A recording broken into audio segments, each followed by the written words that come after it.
أعوذ بالله من الشيطان الرجيم بسم الله الرحمن الرحيم الحمد لله وبه نستعين وعليه التكلان الحمد لله على الآلاء والشكر له على النعمة إله الأرض والسماء والصلاة والسلام على إمام الأنبياء وسيد الأولياء سيدنا ونبينا محمد وعلى آله وأصحابه البررة الأتقياء والتابعين لهم بإحسان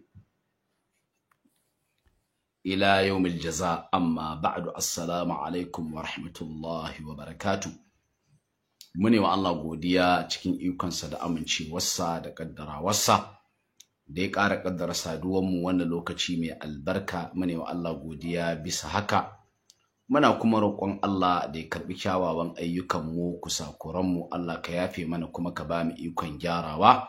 Allah ka nuna mana gaskiya a duk inda take, Allah ka ba mu ikon binta. Allah ka nuna mana ƙarya a duk inda take, Allah ka ba mu ikon guje mata. ‘Yan uwa masu albarka, a gurguje ba tare da ɓata lokaci ba, kamar yadda sanarwa ya gabata, zan ɗan yi tsokaci akan ɗaya daga cikin kwamiti na shura na jihar Kano wanda ya fita yayi waɗansu zantuka na tada hankali, na tura wawaye su ɗau mataki saboda samun rashin zaman lafiya, wanda alhamdulillahi da farko ina miƙe saƙon godiya zuwa ga ahli sunna da suka yi nagarta, suka nuna su mutane ne masu son zaman lafiya, su mutane ne masu bin doka, su mutane ne masu biyayya ga jagoranci komai ƙanƙancinsa, ta yanda aka samu waɗansu masu yawon maulidi sun je sun farwa masallacin ahli sunna suka ƙona, haka kuma suka ƙona gidan liman, suka ƙona mashin ɗin liman, sa'annan kuma suka bi limamin da kyar ya sha. Wanda abin da nake jinjina wa ahli sunna game da nan shine yadda suka kama kansu, yadda suka kama hannayensu, yadda hankali ya zo musu da nutsuwa da sanin ya kamata, ba su ɗau mataki a hannunsu ba, ba su yi yunƙurin tada tarzoma ba. Wannan ke nuna bambancin tafiya ta ilimi da kuma tafiya ta jahilci. Wannan ke nuna bambancin tsakanin mabiya annabawa da kuma mabiya shehunai. Wannan ke nuna tsakanin mabiya addinin musulunci na gaskiya da kuma waɗanda suke da'awar ƙarya ta bin addinin musulunci. Saboda annabawa da mabiya annabawa kowane lokaci batun karatu suke. Idan magana ne na karanta wahayin Allah, to nan zaka samu annabawa. Idan magana ne na tabbatar da shari'ar Allah, nan zaka samu annabawa. Idan magana ne na son zaman lafiya, nan zaka samu annabawa. To haka dukkanin wani wanda ke da'awar biyayya ga annabawan nan ya kamata ya zamanto.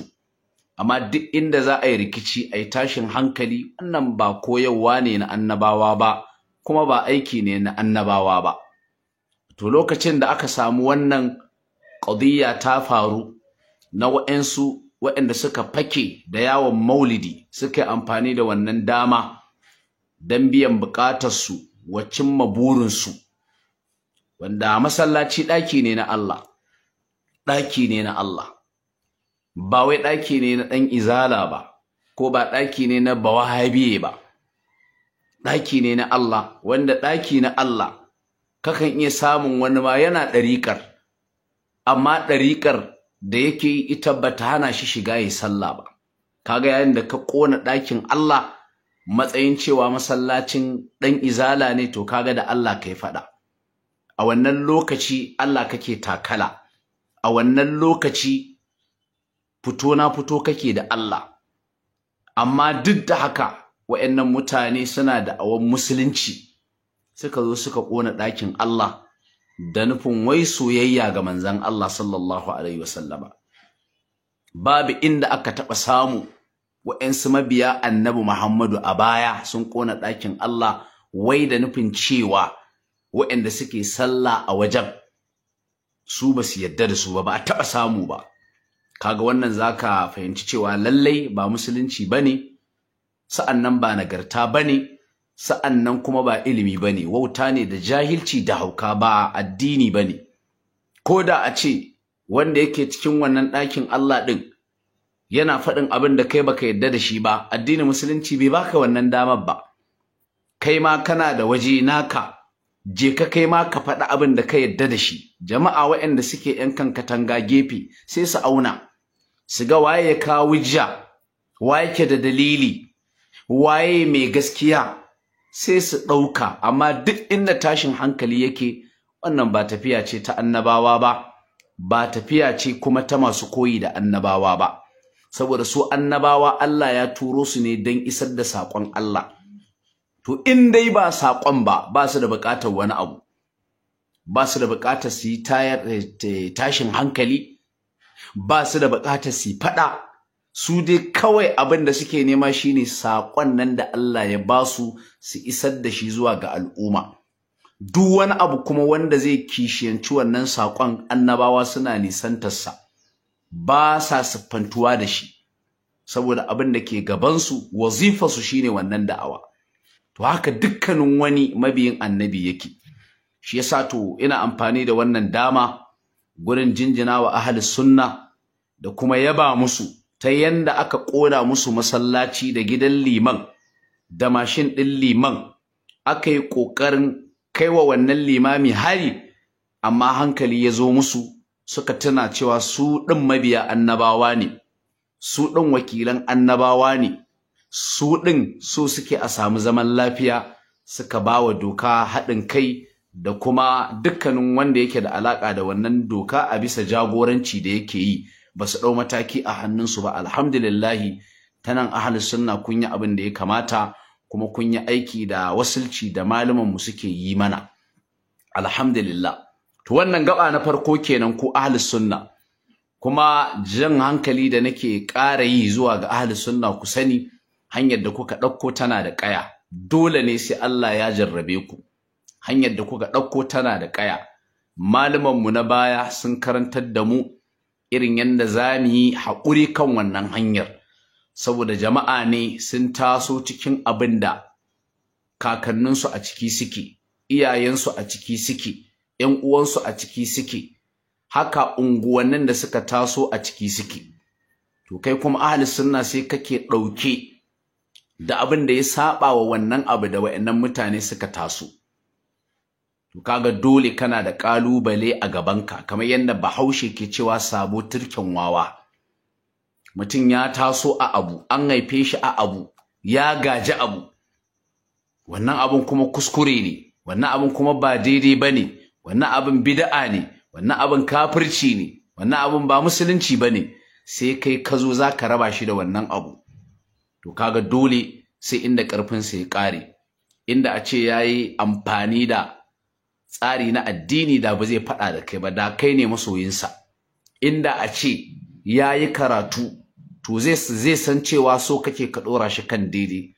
Amma dai ko da akwai karatun gurɓatacce ne, ko da akwai karatun gurɓatacce ne, shi yasa in za ka yi faɗa da wanda ke kan ilimi gurɓatacce, to dole kana da buƙatar haƙuri.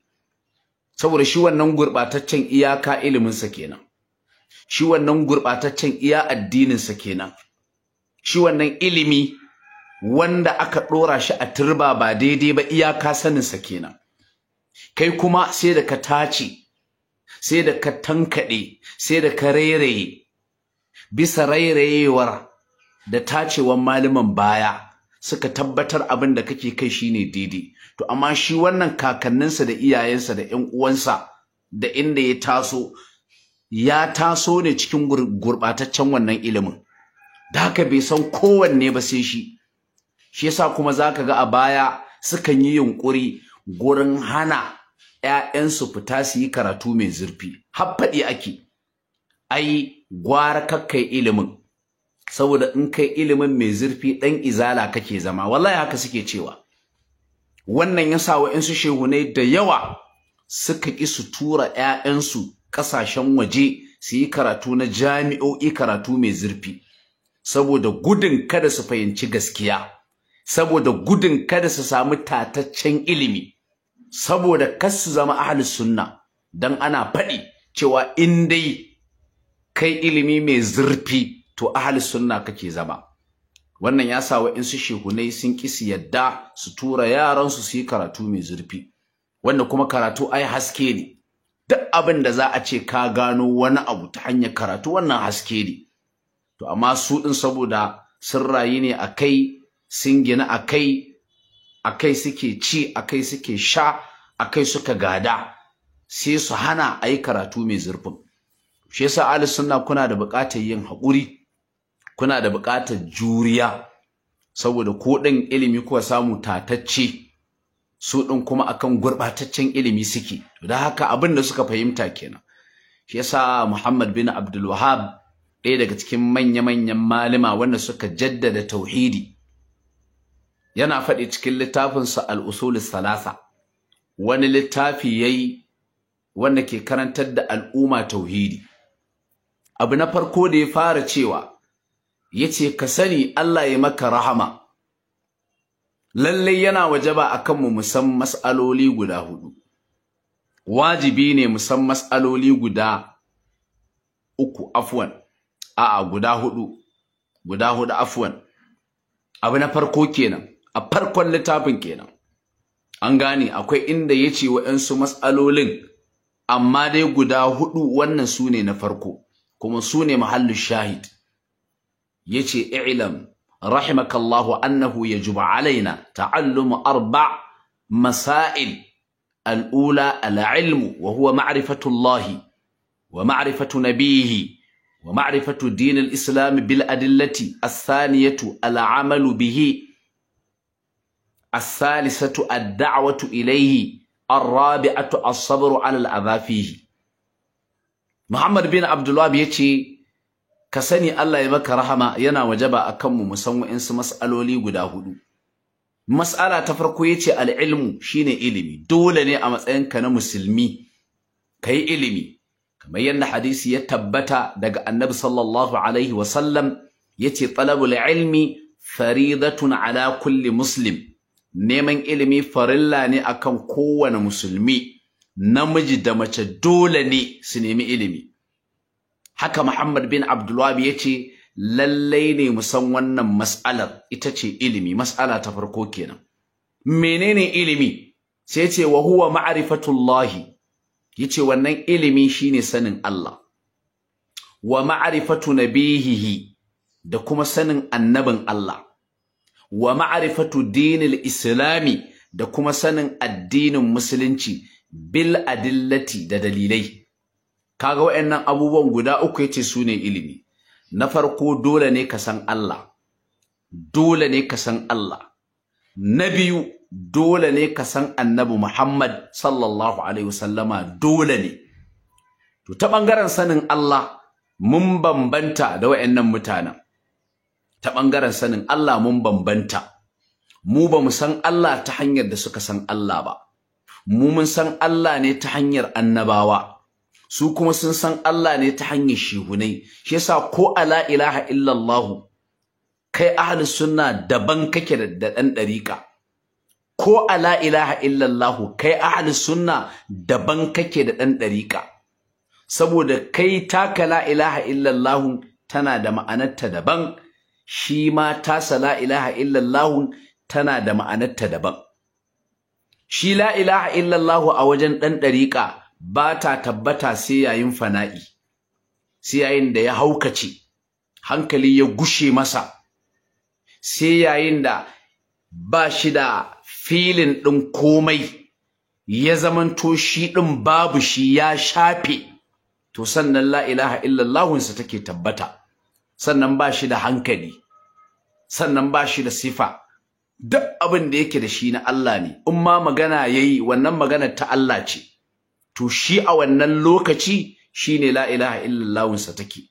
Amma kai ahlus sunna, la ilaha illallahunka tana cikin in za ka yi sallah shine ka yi saboda Allah kadai. In za ka yi azumi ka yi saboda Allah kadai. Ka bautata wa Allah kasancewa babu abin bauta wanda ya cancanta kai masa wannan bauta in ba Allah ba, to kai anan la ilaha illallah ka take. Amma shi dan dariƙa inda la ilaha illallah sa take bayyana shine hankalinsa ya gushe, yanzu in yayi magana ba shi yayi magana ba, Allah ne yayi magana, to la ilaha illallah gurin dan dariƙa kenan.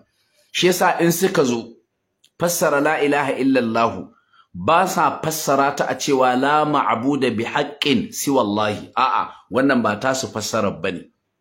An gane wannan fassara ce ta gama gari ta la ilaha illallah.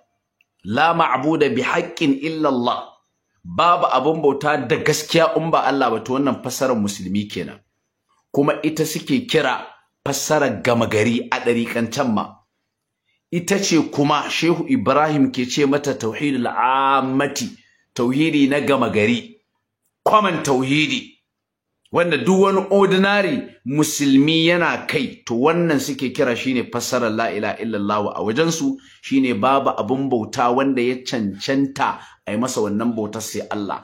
To kaga tun a bangaren sanin Allah kai din ka samu sabani da su. Su fassarar la ilaha illallah a wajensu shine la mawjuda bi haqqin siwallahi, la mawjuda bi haqqin siwallah, la mawjuda bi haqqin siwallah, babu samamme da gaske in ba Allah ba, kuma ba a zuwa a rasa komai sai yayin fana'i, yayin da mutum ya zama mahaukaci, a lokacin yake rasa komai, a lokacin shi din yake yin fana'in, a lokacin yake karewa, to a lokacin shi kuma yake tauhidi. Wannan kuma mu a shari'ar musulunci kafirci ne. Dan mu in kai wani sakan ma baka da tauhidi, kai ba musulmi bane. Ballantana a ce sai wani yanayi ya zo kayi fana'i za ka yi tauhidin. Mu sakan ma in ka zamanto kayi sakan baka da tauhidi, to kai ba musulmi bane. Amma su tauhidin baya zuwa sai yayin fana'i. Sai yayin fana'i, to kaga daga jin wannan tauhidin kai dai ka san ba irin wanda Annabi Muhammad sallallahu alaihi wasallama ya zo da shi bane. To kaga abu na farko kenan, tun daga sanin Allah muka saba. Tun daga sanin Allah ta nan muka saba da ƴan dariƙa. Muhammad bin Abdul Wahhab ya ce mas'ala ta farko kuma shine ilimi, ilimin nan shine sanin Allah. Bayan ka san Allah shikenan ka gama, a'a.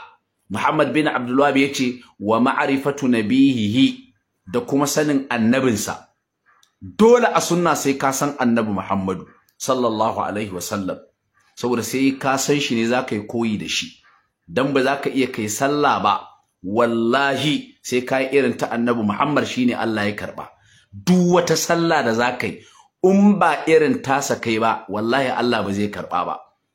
Haka duk wani zikiri da za ka yi in ba irin nasa kai ba, wallahi Allah ba zai karba ba. Haka duk wani ibada da za ka yi in ba irin ta Annabi Muhammadu ba, wallahi Allah ba zai karɓa ba. Shi yasa dole sai ka san Annabi Muhammadu. Shi yasa babu wanda ya kai ahli sunna sanin Annabi Muhammadu.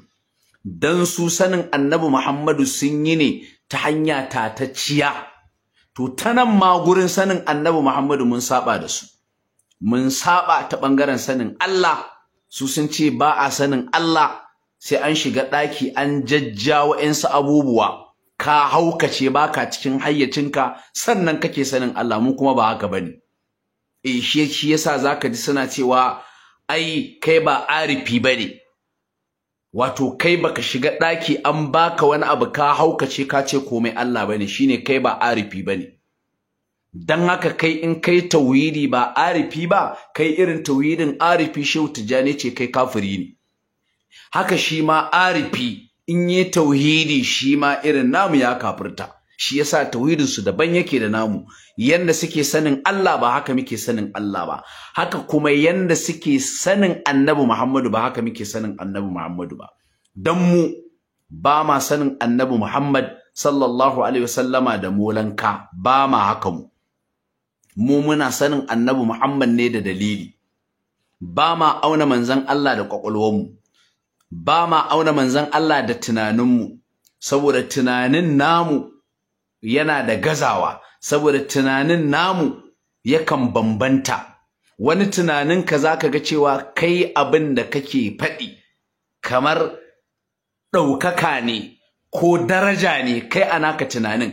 wa janibi na annabi sallallahu alaihi wasallama, to amma zaka gani kuma a shari'a wannan abin na kasu ka jingina masa, wannan abin tawaya ka jingina masa, a ilmance kenan, a addinance kenan, a dalilance kenan. To shi yasa gurin sanin annabi Muhammad ma mun samu sabani. Su sukan iya ƙarya su faɗi abin da manzon Allah bai faɗi ba, su faɗi abin da Allah bai faɗi ba da tunaninsu da ƙwaƙwalwarsu game da annabi Muhammad sallallahu alaihi wasallam. Amma su ahlus sunna sun tsaya ne akan Allah ya gaya musu wane ne annabi Muhammadu, ko annabi Muhammadu sallallahu alaihi wasallama ya gaya musu waye shi. Amma su ‘yan bida'a sun tsayi ne akan ƙwaƙwalwarsu ta gaya musu annabi Muhammadu. To tun daga sanin annabi Muhammad ma sallallahu alaihi wasallama mun saba da wayannan mutanen. Bayan mun saba gurin sanin Allah, haka ma gurin sanin annabi Muhammadu mun saba. Su suna sanin annabi Muhammadu da molanka, an gane da gurɓataccen ilimi. Kai kuma kana sanin annabi Muhammadu ne ta hanyar wahayi da kuma tataccen ilimi. Shi yasa su a wajensu babu dalili, abu ne za su zauna su faɗi, su ƙirƙiro, su ƙago. In ka ce ba haka ba sai su ce kana tauye darajar annabi Muhammadu. Amma rara ka tsira su, wannan abin da suka ƙirƙiro suke ganin daraja ne, Allah ne ya faɗi ba aya, manzon Allah ne ya faɗi ba, babu hadisi akai. In ma akwai sai wani gurɓatacce a shi ne suke sanin manzon Allah ta shi, wanda kuma malama na musulunci ba haka suke ba. Shi yasa to kaga ta ɓangaren sanin annabi Muhammadu ma mun saba da su. Sai kuma mu zo ta ɓangaren sanin addinin musulunci. Ta ɓangaren sanin addinin musulunci ma mun saba da mutanen nan, mun saba da ‘yan bid'a. Ta ɓangaren sanin addinin musulunci, don mu mun ce ana sanin addinin musulunci ne ta hanyar Allah da manzon Allah, akan kuma fahimtar magabata na ƙwarai. Ana sanin addinin musulunci ne ta hanyar Allah, ana sanin addinin musulunci ne ta hanyar annabi Muhammadu, sa'annan akan fahimtar magabata na ƙwarai. To kaga duk a wayannan abubuwan mun saba da ‘yan bid'a, ‘yan ɗarika, duk mun saba da su. Mun saba da su ta ɓangaren sanin Allah. Su sun ce sai an yi fana'i, sai ka zama mahaukaci, in kai magana ma ba kai ba, Allah ne ya yi. To ta nan ka san Allah kenan. An sa ka a ɗaki an baka abubuwa, ta nan kake sanin Allah. Mu kuma ba ta wannan hanyar muke sanin Allah ba. Haka gurin sanin annabi Muhammadu, mu muna sanin annabi Muhammadu ne sallallahu alaihi wasallama ta yanda Allah ya sanar da mu, ko kuma annabi sallallahu alaihi wasallama ya sanar da mu. Su kuma suna sanin annabi Muhammadu ne ta hanyar gurɓataccen ilimi da ƙarerayi da ƙirƙiro abubuwa, da shi ne suke cewa suna sanin manzon Allah. Mu ba ta nan muke sani ba. Sa'annan ta ɓangaren addinin musulunci, mu muna sanin addinin musulunci ne ta hanyar alƙur'ani da hadisi, a kuma kan fahimtar magabata na ƙwarai. Amma su ɗin suna sanin addinin musulunci ne ta hanyar shehunai.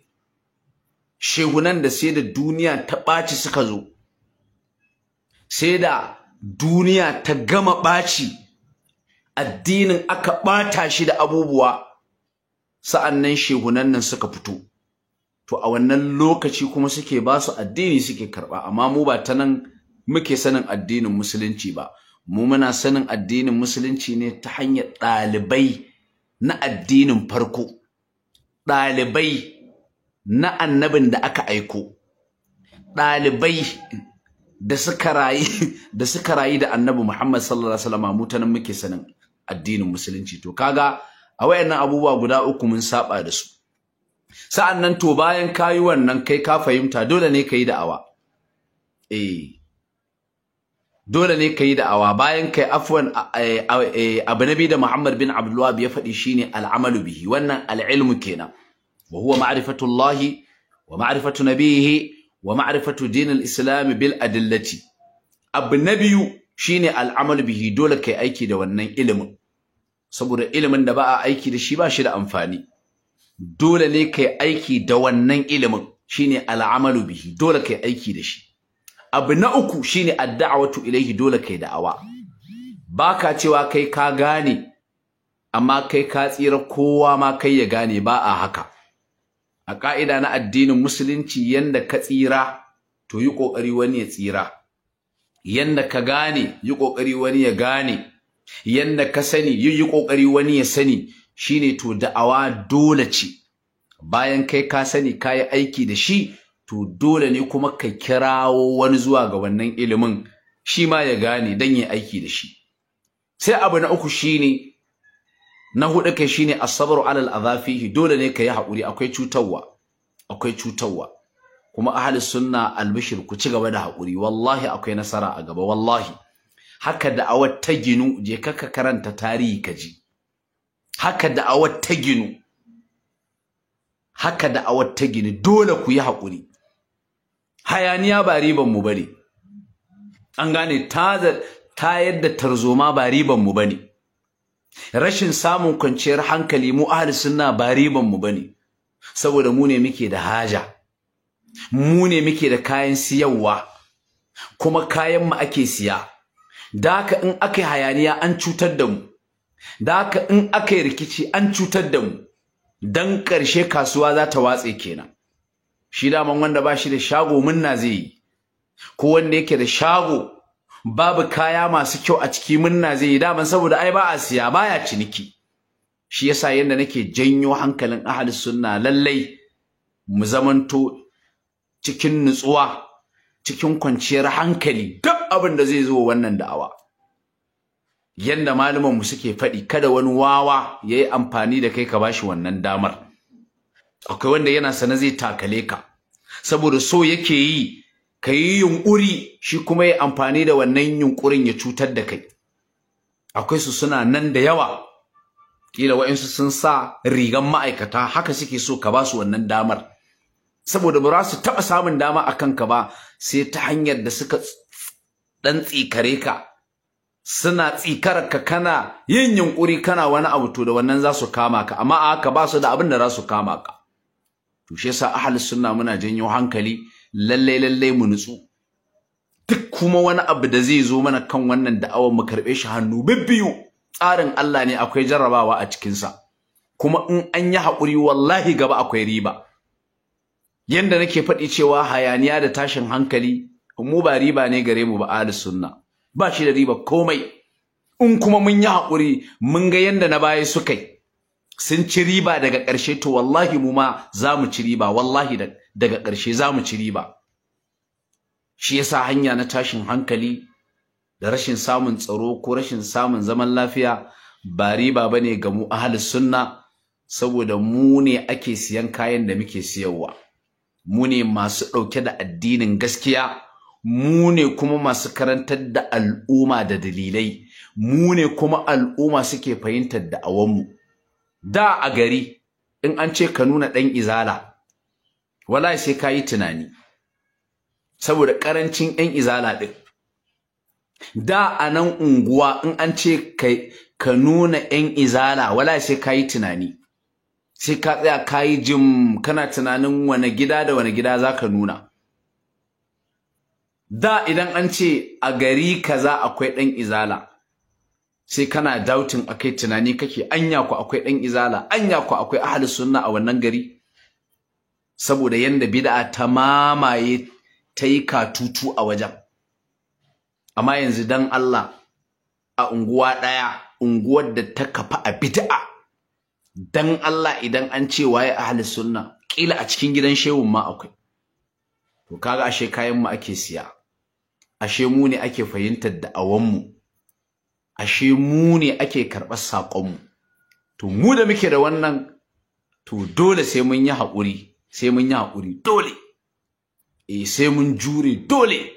Haka hanyar take tun daga annabawa, an yi yunƙurin cutar da su, an yi yunƙurin zaluntar su, wani zubin a yi amfani da gwamnati ƙarfin mulki gurin zaluntar annabawa, wani lokacin kuma a yi amfani da ƙarfin wawaye gurin cutar da annabawa, wani zubin a yi amfani da jahilai gurin cutar da annabawa.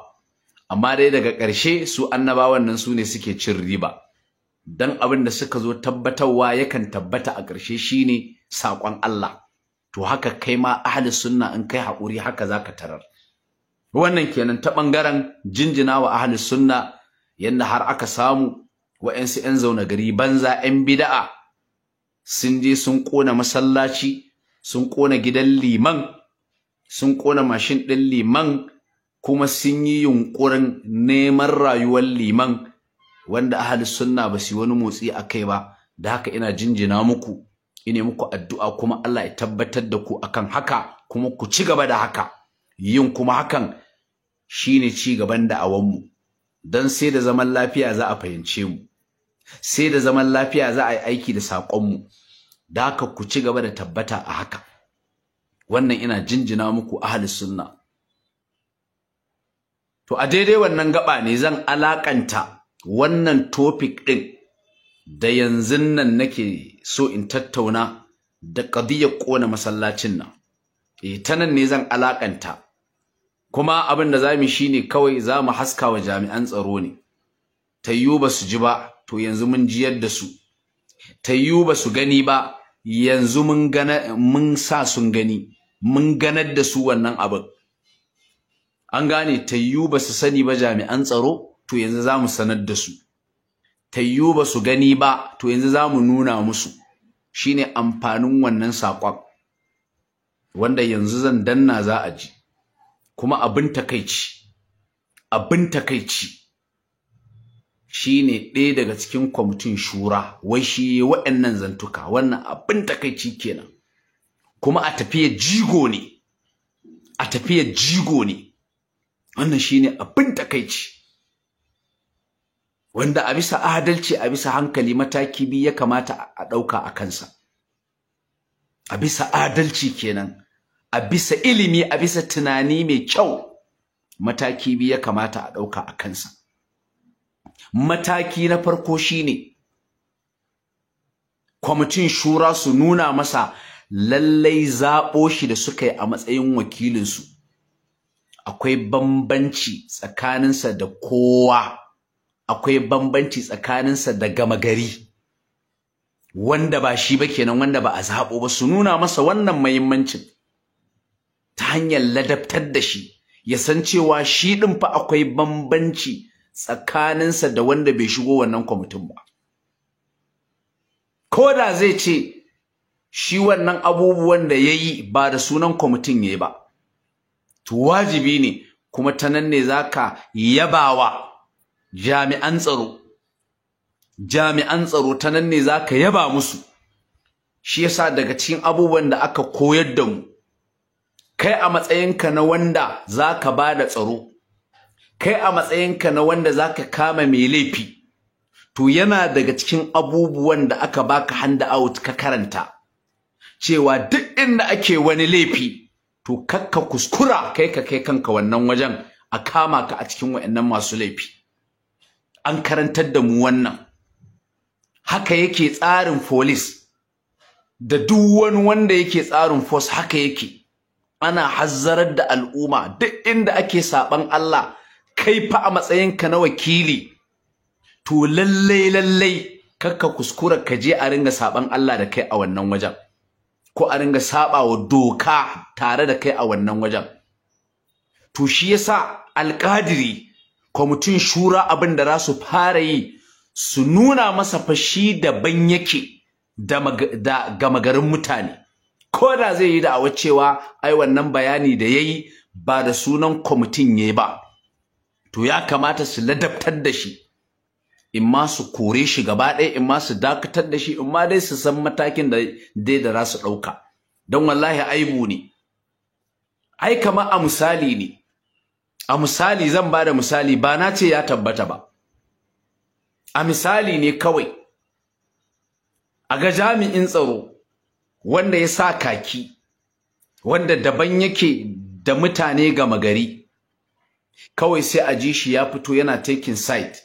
Shi ya kamata ya bada tsaro, kawai sai a ji yana cewa ai a farma kaza, ai a daki kaza, ai kaza. Shi fa yake rabawa, shi ne mai rabawa, kuma sai a ji shi yana cewa a yi.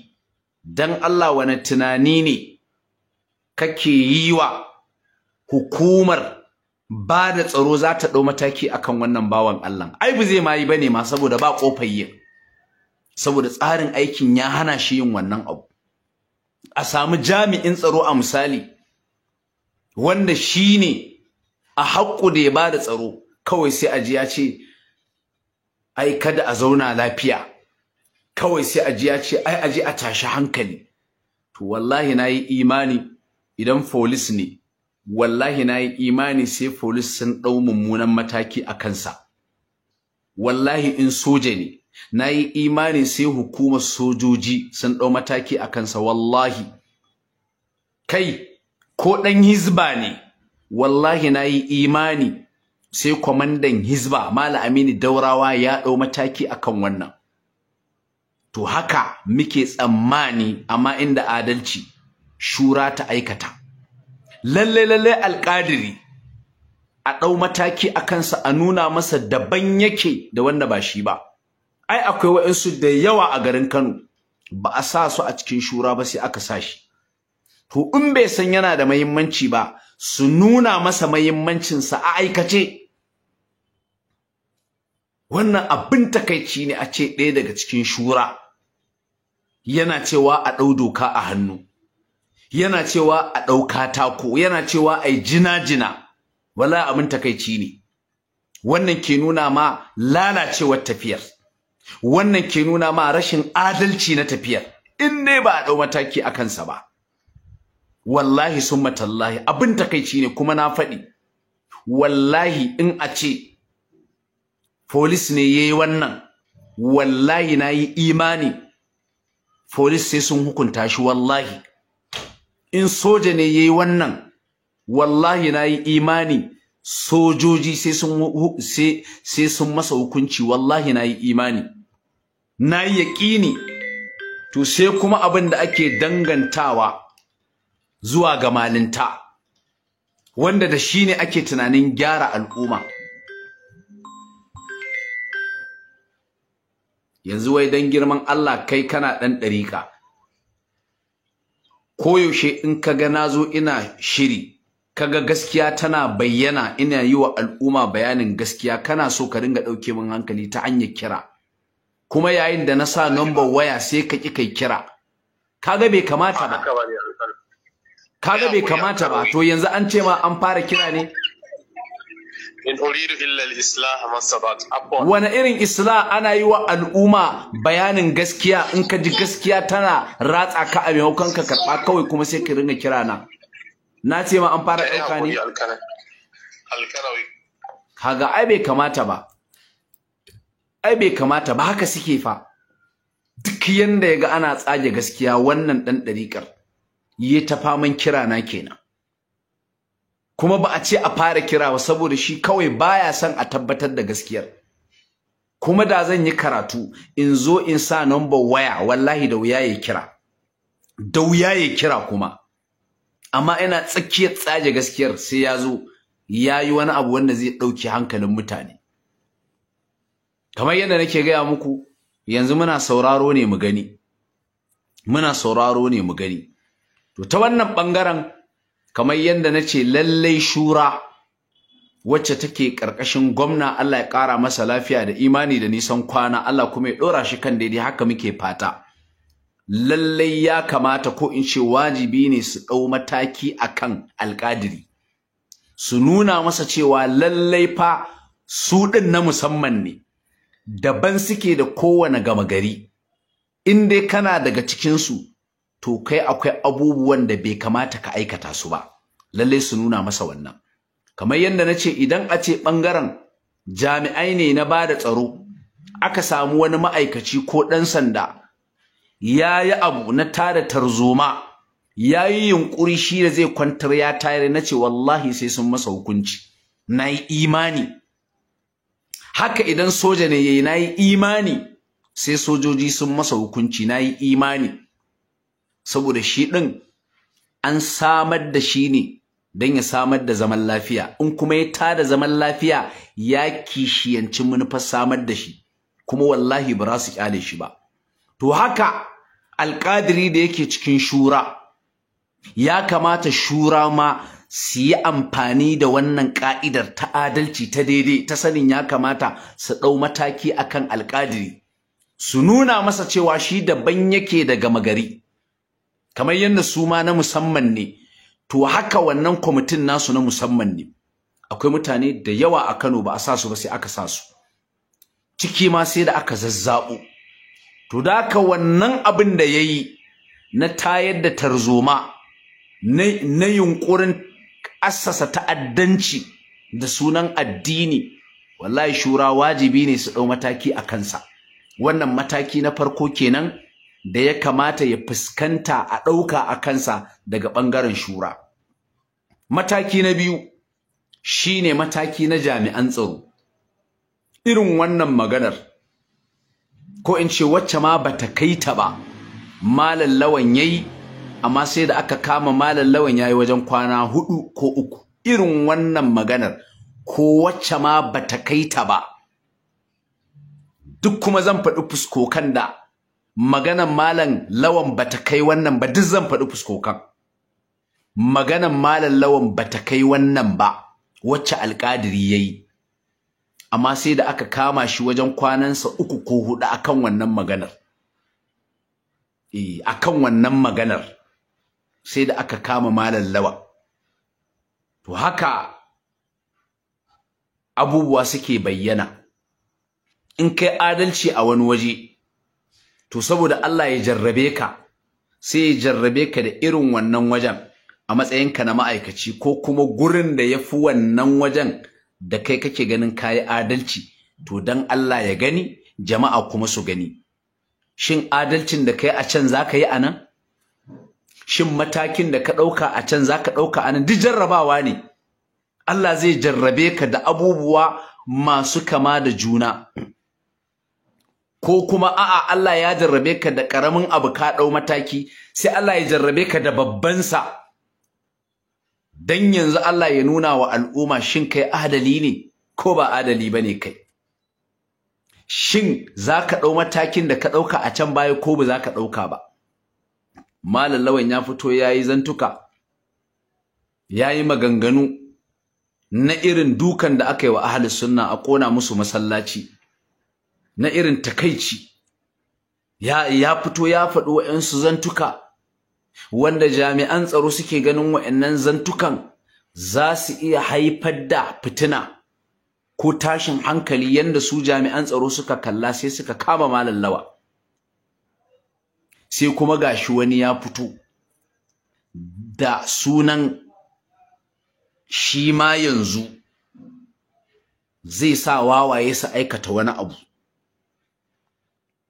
wanda ka duba fa shi Malam Lawan qadiyarsa da aka kama shi akai a fili abin yake. Ƙona masallaci, an ƙona masallaci. Malam Lawan yayi wannan bayanin, an ƙona masallaci, da jahili da malami da wanda ma ba musulmi ba duk ya gani an ƙona masallaci. Ilimi ne wanda baka buƙatar zuwa makaranta. Sai Malam Lawan ya fito yayi magana, sai aka ce wannan maganar tasa ya kamata a kama shi akai. Kaga abin ai an yi shi a aikace, wanda da jahili da malami ya ga abin kuma ya san abin dole ne, an riga an yi shi. Sai aka ɗau mataki a kansa, haye kwana kaza. To sai kuma ga wani wanda shi har yanzu fa ba a zartar an yi abun ba, ba a zartar an yi abun ba fa, tuhuma ake.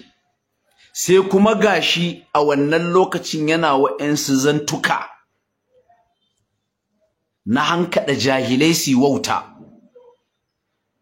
na rashin kawo zaman lafiya, na haifar da rikici cikin al'umma.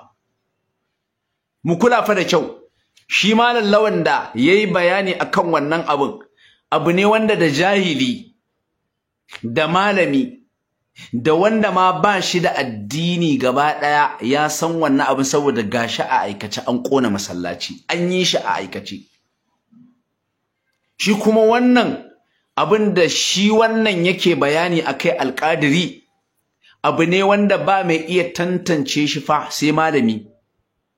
Wancan kwa jahili ma yakan iya sanin sa, abu ne na wanda ba mai iya sanin sa sai malami, ba mai iya sanin wata kalma da ka faɗi shin wannan kalmar zagi ne ga Annabi sallama ko ba zagi bane, saboda abu ne wanda bai fito ba. Shi yasa zaka ga hatta gurin zanga-zanga din ma ai sai da aka ringa kira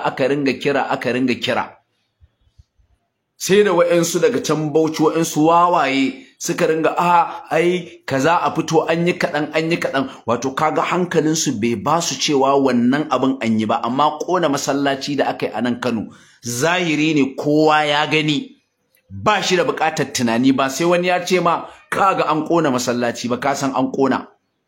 Ba sai wani ya janyo hankalinka ba, kai ma ka san an ƙona. Amma cewa wannan cewa an yi ɓatanci ga manzon Allah sai da wa'ansu suka ringa haskawa wa'ansu, kaga su ma ba su gane ba kenan.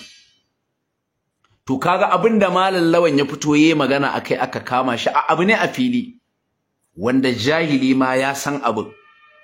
Amma yanzu Alƙadiri bayanin da yake yi na tunzura jahilai da wawayen gari su ɗau doka a hannunsu, siwa mai shi jina-jina, abu ne wanda ba mai iya gane shi sai malami.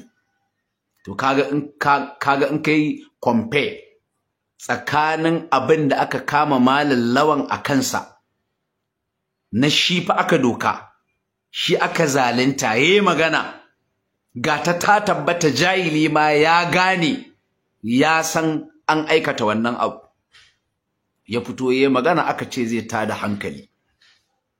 To sai kuma ga wani shi kuma a daidai wannan lokacin ya fito yana yin maganganu waɗanda sun fi na Malam Lawan illa gurin tayar da hankali.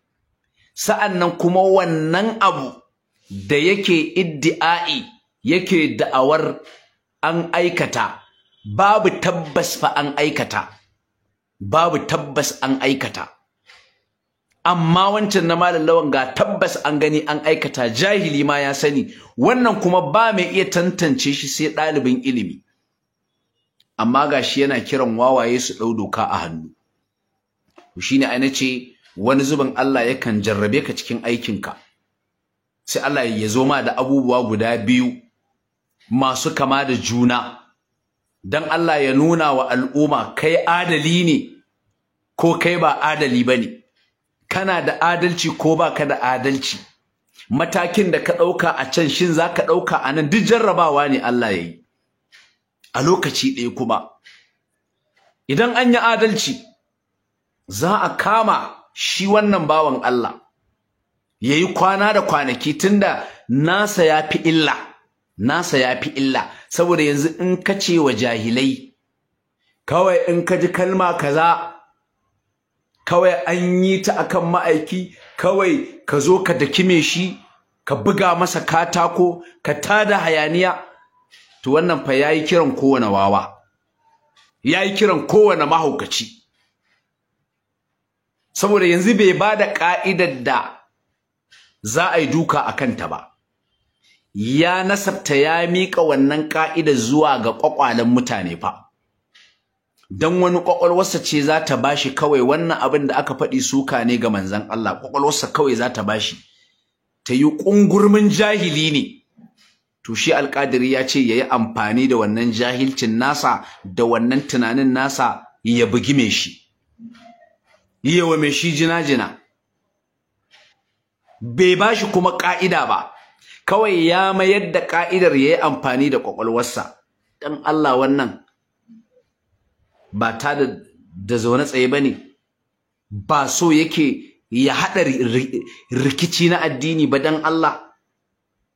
To shi yasa nace jami'an tsaro ta yi Allah ne ya so ya jarraba mana ku, dan ya gani shin za ku yi adalci ko ba za ku yi ba. Haka kuma Allah yake. Da haka ku bari za mu sa Alƙadiri ya faɗa abin da ya faɗi, sa'annan kuma sai mu sa number kira dan mu ji me al'umma za su ce. Mu sa Alƙadiri ya faɗi wannan abin da zai faɗi yanzu. Wannan ne Alƙadiri, tsaki da ko ba ku san shi. Za mu sanya takunkumi daga bakin mutane, kuskure ne ku ji irin wannan maganganun ma ku kyale mai su ya kai lafiya, waye shi, ku dake shi, an ji kuma jina shikenan sai a zo a gaya mana mu mun dauka an yi wannan abin da umarnin mu ko a je ko gaban waye. Wannan shine tsayawar mutuncin manzon Allah sallallahu alaihi wasallama daga damkar marasa mutunci. Amma a faɗa manzon Allah yana kuna ai Kano ta yi sanyi, Kano tana nan a dumame. Billahi allazi la ilaha illa huwa.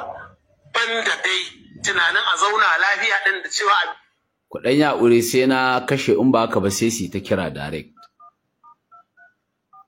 Sai su ta kira direct. Shi yasa ku yaƙuri na kashe. Ku yaƙuri. Akwai wanda ma ƴan ɗariƙa ne, ina sawa kuma wallahi ba za su kira ba. Akwai wanda ƴan ɗariƙa ne. Kuma za mu janye takunkumi daga bakin mutane, kuskure ne ku ji irin wannan magagarin ma ku kyale mai yin su ya kai lafiya, waye shi. Ku dake shi, an ji kuma jina shi kenan sai a zo a gaya mana mu mun ɗauka an yi wannan abin da umarninmu ko a je ko gaban waye. Wannan shine tsayawar mutuncin manzon Allah sallallahu alaihi wasallama daga damkar marasa mutunci. Amma a faɗa manzon Allah yana kuna ai Kano ta yi sanyi, Kano tana nan a dumame.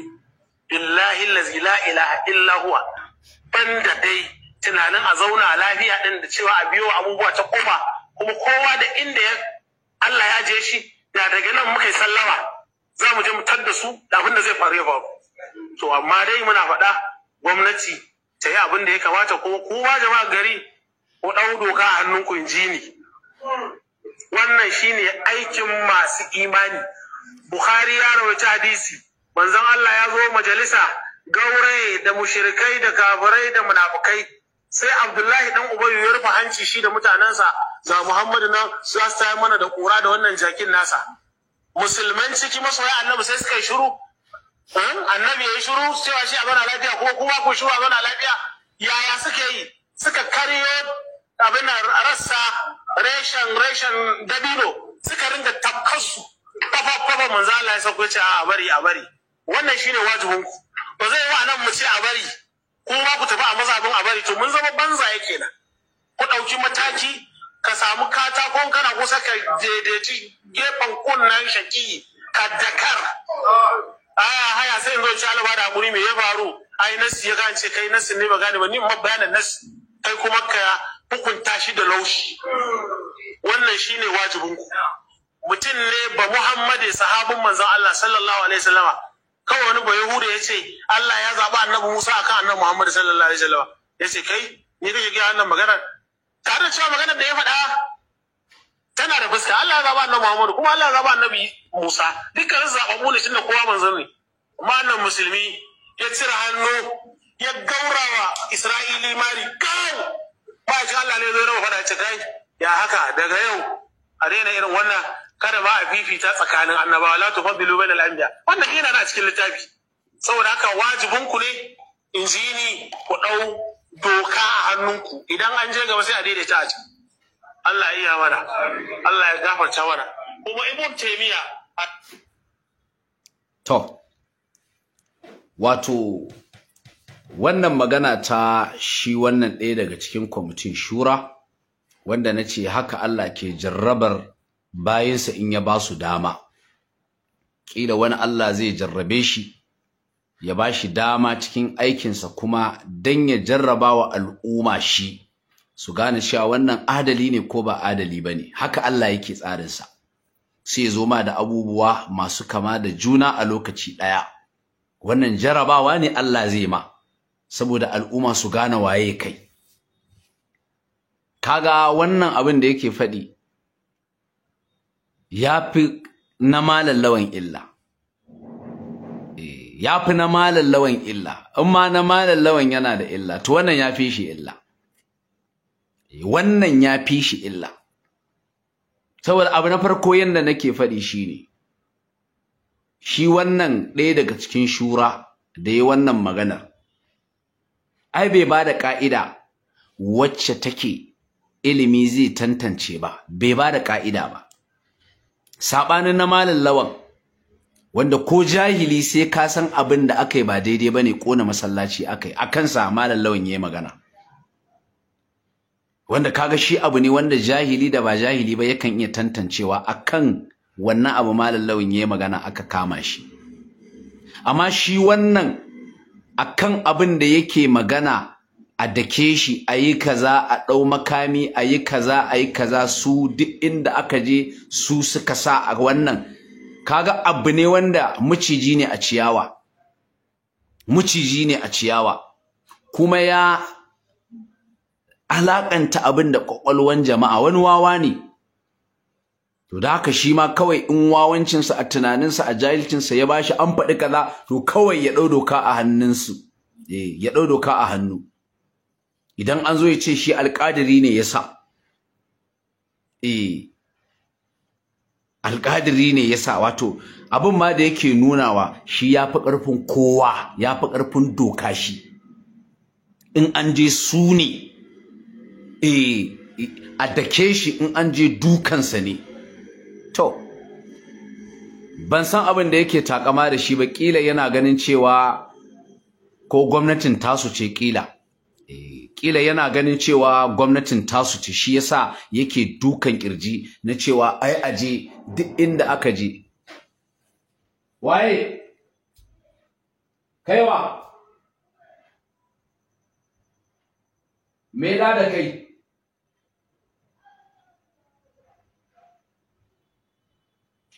Ku yi haƙuri da Allah, ana kira.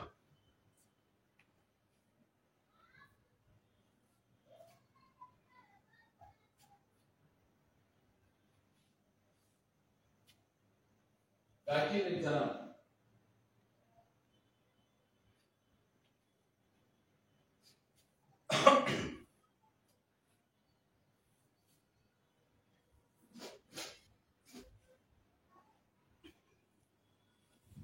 Ku yi haƙuri da Allah, ku yi haƙuri, kira ake.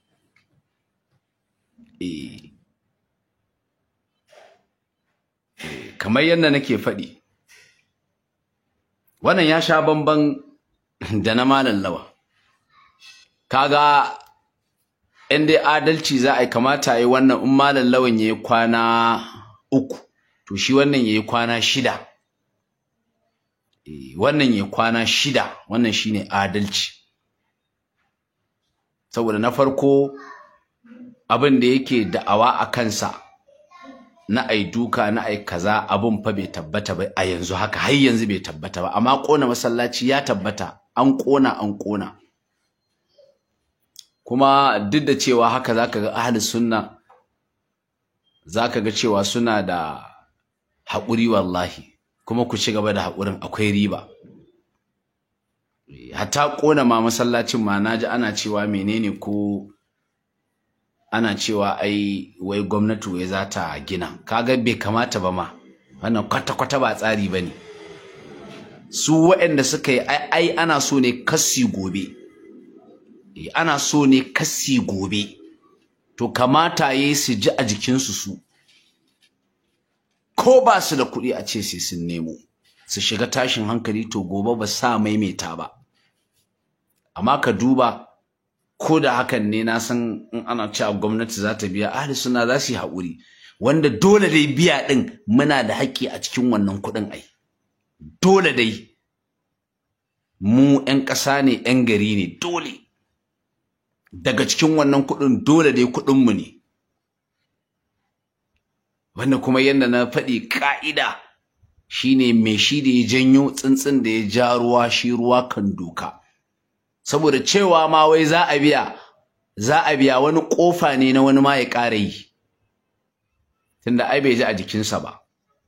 Ƙofa ne kuma kamar taking side ne na to tunda ɗana ne yi, to ni zan biya masa. Kaga hatta su karan kansu abubuwan mu kuma ka duba su, muna da tunani da hankalin da zamu fahimci cewa kai akwai matsala. To amma sai dai shi ahli sunna koyaushe yanda yake son zaman lafiya da kwanciyar hankali, kila ma ya yadda a ma hakan. Amma a hakan ma zaka kai akwai lauje cikin nadi. Ai me shi so ake kai ya ƙara yi a gaba, to ya ji a jikinsa. In kuma hakan ma kaddara gwamnatin ta ce za ta biya, to shi ya tafi firjin. shi ma ya ji a jikinsa, to wannan shine ana cewa gobe kai ya ƙara. Amma a ce kawai ya ci bilis a biya shi a sake shi, to a gobe ma wani ma yi zai sai ce ai in mun yi gwamnati ce ai take yi, ita ai take ɗaukar nauyi, ita take biya.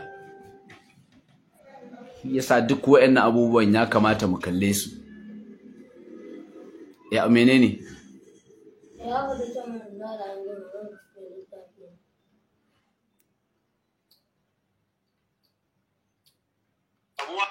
To da haka zan dan sa number waya ku ya uri da Allah. Ai ka koma can. Da ya koma ina ka. Zan sa number waya ku ya uri da Allah. Yasa lalle wannan alƙadiri ya kamata a kama shi. Kuma yanda na faɗi kamata yi shura. Shura ita ma wannan jarraba Allah ya yi mata. Shi yasa ɗaya daga cikinta ya fito yayi waɗannan zantuka wanda ba malami ya kamata irin wannan zantukan ba, dan tasha ya kamata yayi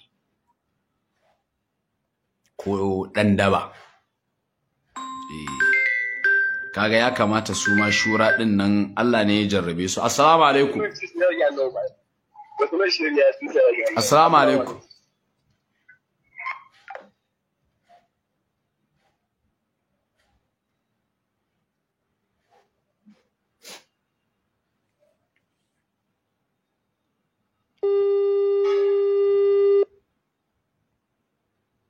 Assalamu alaikum. Wa alaikum assalam wa rahmatullah. Na'am, muna jin ka. Shakal Karawi ina ma fata alkhairi. Na'am, ni ma ina ma fata alkhairi. Ya gida ya aiki. Alhamdulillah. Ka sani live ne halal. Da can ba live din ka ganni kai kira na ba? Wallahi ba live ne ganka ba, ni na kira ka ne kan mu tattauna kan abin da muka tattaunawa da kai tun shekaran jiya. To ba wannan abin a yanzu ka ji abin da shi ɗaya daga cikin kwamitin shura yayi, ya ce na mutane su ɗau mataki a hannunsu.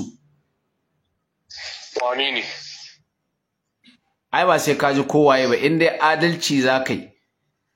Shin in mutum ya ce a ɗau mataki a hannu daidai yayi ko ba daidai yayi ba, kakka ji wai kowaye, kawai ka faɗi hukunci, kuma ya kamata a kama shi ko bai kamata ba. Daidai ba kowane ne. Kowane ne bai daidai ba, in dai ce a ɗauki doka da hannu kowane ne shi. Ya kamata to a kama shi ko bai kamata a kama shi ba?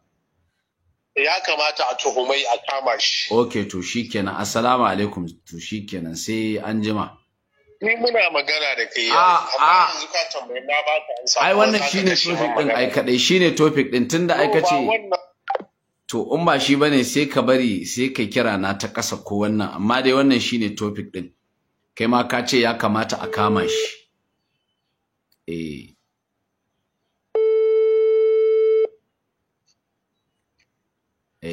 Assalamu alaikum.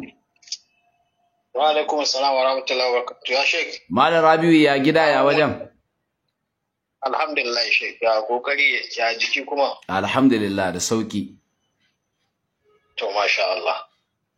Wato malam kadiyar malam Sheikh Mallawan da take faruwa malam. Akaramaka Allah. Assalamu alaikum. Na Malam Rabiu kakka faɗaɗa min topic. Ya haƙuri. Ba ai saboda wai ba a kan shi bane da abin da ya faru guda biyu. Amma kana ji? Yawa saboda ka san ni na san duk abin da zaka faɗi fahimtar mu ɗaya da kai, amma kana ji ina ba da muhimmanci ga topic ne, saboda ko kaga in muka dan fita daga cikin topic din to ba lalle ne sakon mu kuma ya kai zuwa ga al'umma yadda muke so ba. Wani ma zai zo ya dora da. Yawa shi yasa na'am. Gaskiya wannan malami da ya fito wannan magana kan dole a tuhume shi. In dai gaskiya fa ake so ba, in dai akan gaskiya ake wannan abu saboda Allah. Su kansu jami'an tsaron in daidai suke so. In suna so mutanen Kano wato ahlus sunna su nutsu da su, to ba abin da zai hana a kira wannan mutumi. Shi ma yanda aka kira Malam Lawan aka nuna mishi abin da ya ba daidai ba ne. to wannan ma a kira shi yanda ma lawan yawan nan kwanakin to shi kuma sai a mushi double. Sannan kuma amma kana ji sunna yaya kake cewa haka shi kuma a yi musu double, baka ganin kamar akwai zalunci ko akwai abin da yasa kai kake cewa shi wannan a yi mishi double? To ai abu ne wanda ya fito fili malam, wanda shi wannan hukunci abu ne wanda ba a tantance ba, shi kawai sai ya fito yi hukunci. Sannan kuma baya faɗan maganan nan akan mutum ɗaya, yana magana ne akan kowa. Saboda in ka ji maganar shi yana cewa ne akan a kusa da kai, in wani wannan magana kawai ka ɗauki katako ka buge shi. In aka zo a ce shi, to yanzu ka ga tabbas shi yanzu yana nunawa ya gwamnati karfi ne. To ba mu san, ka san an ce mai uwa a bakin murhu baya yunwa, ba zai taɓa yunwa ba. To watakila gaskiya akwai abin da ya taka a wannan gwamnati, don haka har ya fito yake wannan, yace duk abin da ya faru shi ya saka. Mun ga yara guda biyu da suke magana sun kira sunan wani malami sun ce su ya sa su. To ban san ko shine wannan. Kaga to irin wannan abubuwan yaran nan sun yi bidiyo wajen guda biyu ko uku sun saka. To kaga ya riga ya sa waɗansu yanzu sun riga sun ɗauki wannan karatun. Kuma ba wai akan malon kaɗai sa abin nan ba, akan kowa ne. So yanzu tuhuma tana kan shi, duk wani ahalin sunna da aka taɓa a Kano. A kan shi wallahi tuhuma tana kan mutumin nan. Saboda ya fito ya faɗa, ko bai tsaya akan malon ba tunda bai kira suna ba, to akan kowa ne wannan magana take. Za su ɗauki mataki akan abin da bai ba, za su yi kisa ɗin shi ba cewa ya ai duka, amma inda ya ce a doka ɗin ba mutuwa ake yi ba malam, gindin kunne ce ba. Okay, anan ya ce ai dukan ma. Anan ya ce a doka a doki mutum da katako a gindin kunne, kaga kisa ya ce a yi. Gaskiya. Bayan da kuma za a yi wani ya ɗauki katako ya buga wani ahlus sunna, sannan ahlus sunna a Kano su tsaya suna kallo. Wannan magana gaskiya ce, so ake yi a hargitsa Kano. Wallahi malam, so ake a hargitsa Kano, a tada rikici, mugun rikicin da ba wanda ya san lokacin da zai kare. To abin zai koma kansu, saboda mu dai ahlus sunna ba za mu tayar da rikici ba, kuma ba za mu yadda da mai tayar da rikici ba. Zai koma kansu. Malam ai abu da yake abu kasan an yi abu biyu sun faru akan da ita wannan maganar. Abu biyu sun faru, sannan kuma abun ya koma kansu. Ko da yake ka ce kan fita a topic. Yawa ka fita a topic. Shi yanzu ai abin da muke da shi a wannan topic din shine wato kama shi wannan mutumi, kuma nace shi nasa kamata yayi ya fuskanci hukunci ta bangarori guda biyu. Hukunci na farko ta ɓangaren shura, ɗaya ne daga cikin wakilai na shura. Da Allah, shin kaga wani daga cikin shura ɗin nan lokacin da aka ƙona mana masallaci a Kano ya fito yana ziga mutane kamar yanda wannan ma ya fito yana ziga mutane? Babu, ai kama ma ba a yi ba ma. To kaga kenan wannan ke nuna cewa wakilan da suke cikin shura na ahlus sunna masu hankali ne kenan. Kuma masu son zaman lafiya ne. Kaga su akwai abin a aikata ma gashi, wanda jahili ma zai san an ƙona masallaci, ya san an ƙona. Wannan kuma shi abin ma yana mayar da shi ne zuwa ga ƙwaƙwalen mutane, ga abin da ba shi da tabbas. Ka gane? Malam hatta akwayar anguwar ta san an yi wannan abun, saboda tana iya yiwa wannan akwai ta anguwar tana zuwa masallacin nan ta zauna a gindin masallaci. Karewa ke kaga ba ma mutum ba. Ba mutum ba kuma mahaukaci ba, akwai a dabba, tsuntsaye duk sun san an yi wannan abun, tunda akwai bishiyoyi a gurin. A wato karewa ma kenan. To Allah ya sa mu dace. Yanzu dai muna kira ne zuwa ga mahukunta, ta yi shi wannan alƙadiri ba su gan shi ba gaskiya, tsammanin da nake musu kenan. To amma yanzu haskawa kaga mun sa za su gan shi, ta yi ba su san yayi ba. To amma kaga da muka taimaka musu, wannan ma taimaka musu muka a cikin aikinsu. Malam yanzu za a iya cewa an tunatar da su ko, amma dai lokacin da suka gana Malam Lawan waye tunatar da su, waye faɗa musu, ni ban taɓa bangon ya yi karatu ba. A'a za ta iya yiwuwa, ko da yake gaskiya fa suna bibiya fa. Nan ma da nan kake kallo na a zaune haka ina tare da su kuma suna bibiya, duk suna jin abin da nake cewa. To amma kuma shine ba su yi wani abu ba?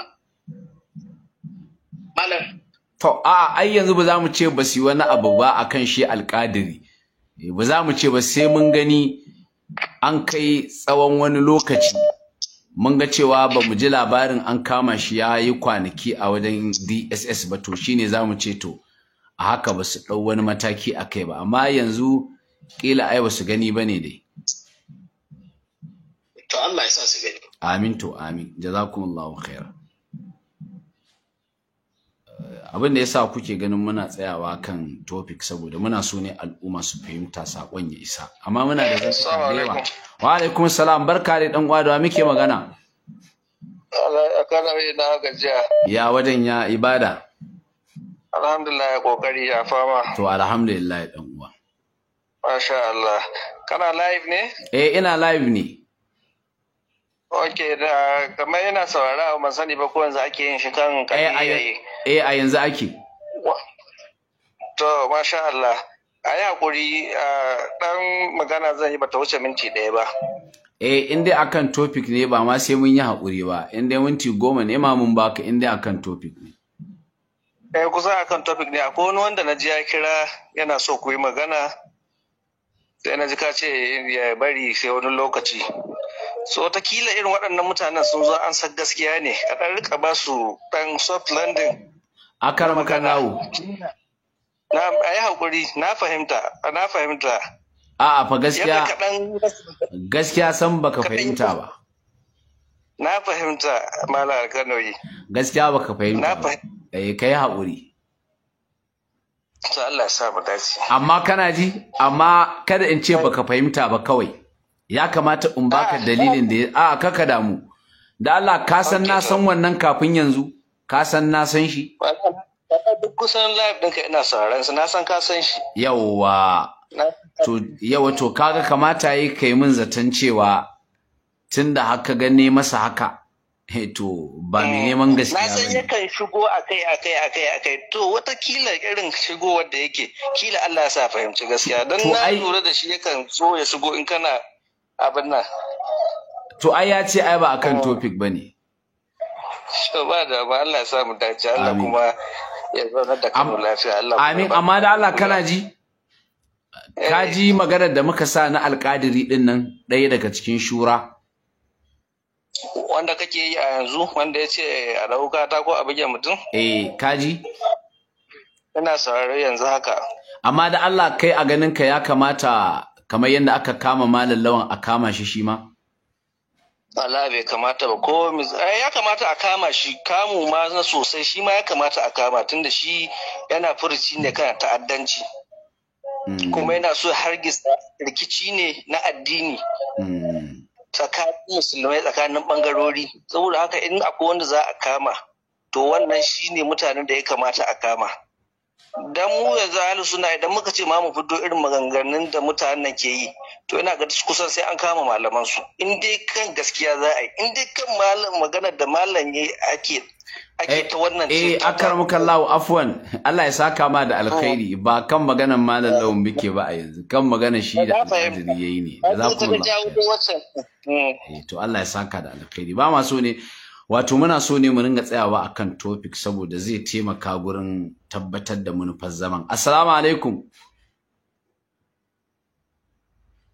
Zai taimaka gurin tabbatar da manufar zaman. Kun ji abin da shi alƙadirin yake cewa. Ya ce duk inda aka je, to ban sani ba haka ko yana ganin cewa gwamnati a hannunsu take, don haka ba za a yi komai a kai ba. To za mu gani za mu gani gaskiya. Tun daga rashin kama shi da aka yi na wa'annan zantuka da ya fito ya yi cewa ai idan ka ji mutum ya faɗi, kawai in kana kusa da shi ka samu katako ka samu daidai bakin kunnensa, kaga ka yi kisa kenan. To za mu gani. Assalamu alaikum. Wa alaikum salam. Na'am. Malam Alkanoyi, barka da. Na'am, barka dai. Ya gida ya wajen? Wallahi alhamdulillah. Na'am. Kaga Malam Alkanoyi. Na'am, muna ji. Wannan yake yi, ina kokarin yana so ya tunzuro mutane idan mu muke zagaye da su, kuma sun san muna cikin wannan tafiyar. su dinga tunzuro su misali akan mu. So mu ma matasa ne wanda muna ganin akwai karfi a jikinmu. To kaga idan hukuma ba ta mataki ba, mu ma kuma ba za mu bari a taba mu ko a taba yan uwanmu ba. Amma kana ji? Na'am. Kamar yadda kace yadda shi alƙadiri din yake nema ya tunkuɗo waɗanda kuke tare da su suke kewaye da ku? Nan ya ba da dama su ɗau mataki a kan ku yake cewa su dake ku. To ina ganin kana ji ku ɗin ba zan ce ku ma ku ɗauka ba. Amma dai kana ji, amma ku yi haƙuri. Ku yi haƙuri saboda ku ɗin kuke kan hanyar annabawa. Tabbas haka ne. Ka san muna wajejen mutanen alƙarmawi. Okay. So waɗannan mutanen za ka gani saboda gashi yanzu an yi magana a kan shi to sun ɗau abin da zafi har wani nema suke ko su ja mutum da rigima ko su takale shi da sauransu. Kakku biye musu. Ai ku ne masu kayan siyarwa, kakku biye musu. Ku yi haƙuri. Yawwa. So idan zai tunzura su haka to kaga hukuma ya kamata ta ɗau mataki saboda mu ba za mu bari a taɓa mu kuma mu shiru ba ko ba haka ba. Gaskiya ne amma dai ku yi haƙuri. Kada ya abi ya musu. Allah ya ba mu haƙuri. Kun ji ko? Wato yanda ɗan uwa ya faɗi kuma ya fahimta shine magana shi alƙadiri ɗin nan. Wannan magana ta alƙadiri da yayi yace ka ɗau katako ka samu bakin kunnensa ka buga kaga kai kisa kenan. Wato shi ɗan uwa yana da fahimtar kamar waɗanda suke kewaye da shi na 'yan ɗariƙa su ake so a tunzuro su ɗau mataki a kansu saboda suna ganin abin su ba sa tare da abin da ake yi. Kaga suna da saɓanin fahimta. Kamar yana da wannan fahimtar amma ɗan uwa kakku biye musu ai. Idan shi a matsayinsa na mai hankali bai yi amfani da hankalin ba to ku ahlus sunna duk da yara ne ku yi amfani da hankali ku. Idan a matsayinsa na wakilin kwamitin shura da gwamna ya ayyana ya ware bai yi tunani ya ga shi a'a uba ne shi jagora ne shi in bai wannan tunanin ba to ku nuna cewa a'a shi din jagora ne mantawa yayi wakili ne na cikin shura in shi bai wannan tunanin ba ku yi masa wannan tunanin kada ku biye abin da ya faɗi a zo ana hayaniya kada ku bi abin da ya faɗi a zo ana hayaniya ku yi haƙuri. Assalamu alaikum. Wa alaikum salam.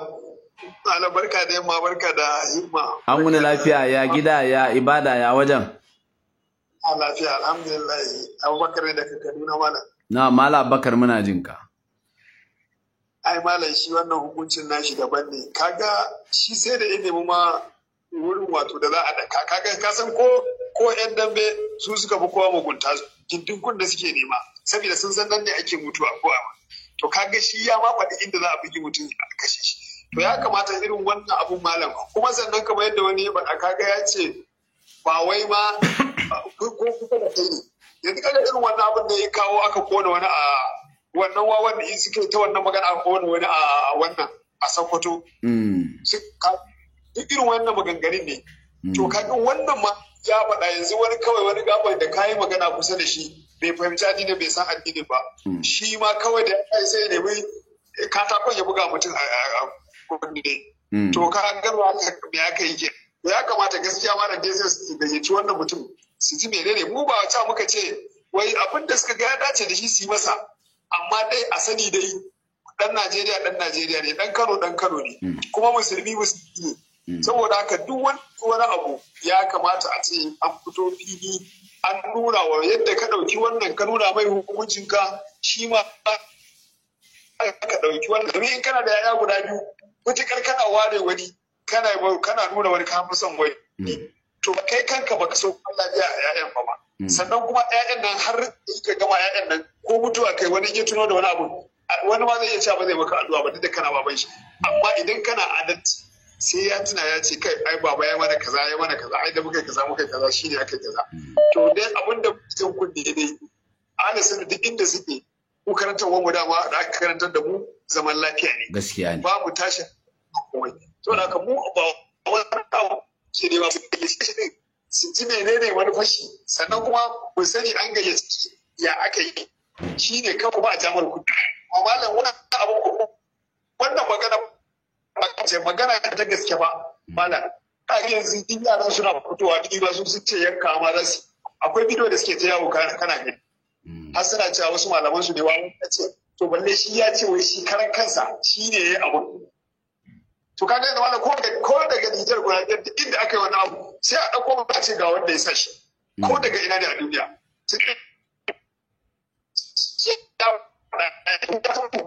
ba ta hankali sai za a yi kawai. To Allah ya saka da alkhairi. Wa alaikum salam. Mun gode duk da yake kana da matsalar network. Yawa ga wani dan uwa ya kira. Assalamu alaikum. Assalamu alaikum akramakallahu. Ya gida ya ibada ya wajen. Mun gode Allah akramakallahu. Na'am. Ya kuma hakuri da yanayi da ake ciki. To wallahi alhamdulillah ka san haka harkar yake na da'awa dole ne. Na'am. To malam akramakallahu ka hakuri zan yi magana ne a matsayin na lauya. Kan wannan magana. Akan wannan magana ta alƙadiri ko? Sosai wala. Na'am. Muna ji to. Wato akramakallahu dalilin da yasa aka samar da hukuma da kuma jami'an tsaro. Wato mutum ka duba sashi na 16 na kundin tsarin mulkin Najeriya ya nuna cewa maslahan kare rayuka da jin daɗin 'yan ƙasa shine dalilin samar da ita karan kanta hukumar. Matakin karamar hukuma ne a matakin jiha ne a matakin gwamnatin tarayya ne dai wannan shine dalili. Idan wani zai ba da jahilai alkalanci a kan al'umma cewa su kuna da mizanin su cewa wani ya zagi ma'aiki sallallahu alaihi wasallam daga mizanin nasu su jahilai sannan su fara masa su kashe shi. Wannan maganan a bar shi ya shuɗe ya tafi haka kawai ba tare da an kafa shi a matsayin izina ga wani wanda zai dangancin makamancin wannan abin ba to ba abin da ake isar da shi ake so al'umma su waye gari kai sai fauda. Amma menene fauda? Menene fauda? Wato rashin doka. Rashin doka, okay, rashin doka, na'am. Wato kana ji shek a matsayinka na lauya, shi alƙadiri bai ce a yi kisa ba cewa ya a samu katako a dake bakin kunnen mai shi abin da ya ce ke. Ya kira kalla ita ma dokan tana da hankali ya yi. Okay. Ita ma tana duba ba sai ka ce a yi kisan kai ba. Akwai yare wanda yake na direct. Kama ce kashe shi. Akwai yare da yake indirect. Ka ce gama da shi misali. Akwai yaren da ma da baki ake ba da hannu ake yi. Abin da dai ake faɗa shine lokacin da abin aka yi shi shin zai iya samar da kisa wannan shine kashen nau'ukan kisan kai da ake ce moda wato kisan kai da manslaughter wannan shine mai sunan shi shibul amdi wato wanda yake kama da abin nan wato akrama kallahu magana na gaskiya shine Allah subhanahu wataala yake cewa walladhina yarmuna al-musanati thumma lam yatu bi arba'ati shuhada fajliduhum 80 jaldatan ba shi ba kafin Allah yake cewa والذين مسنشي to ni ma ban san ayar da kake so ka janyo ba. Nuru ne aka rama kallawa inda Allah yake cewa mai sunan shi amma da Hausa dan na fahimto ayar. Yawan hukuncin mazina da aka rama kallawa. والزانية والزاني فجلدوا كل واحد منهما 100 جلدة ما رأفتم في دين الله إن كنتم تؤمنون بالله واليوم الآخر سيأتي وليشهد عذابهما hikiman cewa wal yashar azabahuma ta'ifatun minal mu'minin shine a hana wani aikata wannan barna wanda zai ga ana azaban zai inda yana tunanin ya kamata ya aikata to sai ya yi tahaziri wa kansa da kansa ya raza da kansa cewa wannan abun fa na yi shi ba ni ma haka za ta same ni wato daga cikin kiba na doka shine daga cikin abin da yasa aka samar doka shine raza na wasu kansu yi to idan wannan ban Allah ya yi sai gwamnatin jihar Kano ta ja baki ta yi gum kaman bata ji ba kaman bata san me ya faru ba to ba wani abu da yake nuna shi ne gobe wani a dama ya je ya wuce ma inda wannan ya tsaya wato na ga hatta ahlus sunna da kuke Kano malam wato akramakan lawo wato a matsayinka na lauya kana ganin cewa kamar shi alƙadiri yana kishiyantar tsarin doka da gwamnati ta tsara na jama'a su samar da zaman lafiya a rayuwarsu ta junansu kamar shi alƙadiri yana kishiyantar wannan kenan sosai kuma wai abun nufi malam malam yanzu misali hukumar 'yan sanda ban san ko kukan san cewa wata takan tare mutum ta aje shi saboda maslahan kansa ba. Da wani sa'in da za a yi. Saboda maslahan kansa ne ba ma maslahan wani bane shi din ana so a masa gata ne. Wanda za a sake shi cikin al'umma wani ya kukan kura ya afka masa duk abin da zai faru ya faru. Me yasa na kawo wannan babin misali shine malam. Ba yadda za a yi ka zo ka ce ma wani dan ya faɗa wani magana da wani jahili yake ganin cewa batanci ne ka ba shi batisi ya daki dan uwansa akan idan sai kashe shi sannan ka ce wannan bawan Allah zai iya wato controlling din kansa wato ya kame kansa daga farmaka dan ya dauki fansa dan uwansa da kalata jininsa to karshe me za a samar da yaki waye ya sababa wannan abu shine sakacin daukan mataki da gwamnati ta yi tun ran farko mutanen nan sun rasa hujja a tattauna abu na abu da littafi ya gagare su to yanzu bari su zabura su akan shehunan su sun yadda a haurgitsa garin Kano a hargitsa duk duniya inda za a taɓa shehunan su wayan mutane in masu shiriwa ne Allah ya shiryar da su amin in ba ya bane wallahi Allah ya mana maganin su amma ba yanda za a yi kana neman kawo haura tashin hankali da zubar da jinin musulmai kawai saboda maslahanka na shehunka wai kake da sunan san annabi da sunan san annabi malam Allah ya ce ku sannan kuma yana da dabara shawara malam in akwai bukatar ma yana ganin ko za mu magana ta kasa amma lallai wannan abu in ya gagari gwamnatin Kano to a shigo da National Security Advisor akan wannan kadiyar ga wani nan yana so Kano da Allah ya kiyaye al'ummar arewa jihar Kano abin da yake faruwa irin su Katsina su Zamfara su ina ne Allah ya kiyaye Kano baya faruwa su Maiduguri duk Allah ya kiyaye garin Kano ba a wannan yau ga wani ya sababa wannan fitinan dan wanda ci gaba da kashe kuɗinta akan tsaro ga wani nan saboda son saboda haka malam lallai a yi rubutu su malam Isa da suke can su yi rubutu a kai National Security Advisor inda ya kamata mu bada namun gudunmawa za mu bada namun gudunmawa lallai wannan mutum bai kamata a ce masa ko hakuri ya bada wallahi ya kamata a hukunta shi ko fitowa ya wallahi ya kamata a hukunta shi saboda hana wani ya to ba ga wasu jahilai ba ce na gansu su ma suna ce su ma suna neman halatta jinayen mutane na ga bidiyon su wajen gudanar a cikin Kano su ma suke sannan a ce irin wannan mutane suna da wannan kuna suna sake magana haka idlakin magana haka su zaburar da cikin zura jahilai su afka mu wani in an afka masa yan uwansa bai da yan uwa ne bai da ɗalibai da shi bai da mabiya shin za a iya juran su ga ɗan an kashe shi an yanka shi yankan rago wannan su yaya gaskiya wannan maganar da kake faɗi karfin wallahi wani takale ta ahlus sunna da a kasan nan ta fi karfin duk wani wanda yake surantawa wai cewa zai takale ta wallahi ba lafiya ƙarya yake ko shi waye wallahi to Allah ya kyauta amma Allah kuma ya saka muku da alkhairi, Allah ya fitta mu lafiya ga wannan abu, kuma karantar da tauhidi ma ai yanzu aka fara komai bai san ba in suna kai ba daidai bane littafi kul hatu burana kun kuntum sadiqin kawai abu ya kare ta nan gurin. To Sheikh, Allah ya saka da alkhairi, mun gode Sheikh. Akwai wani yana ta kira, ina ganin kai ne na ƙarshe sai mu tashi.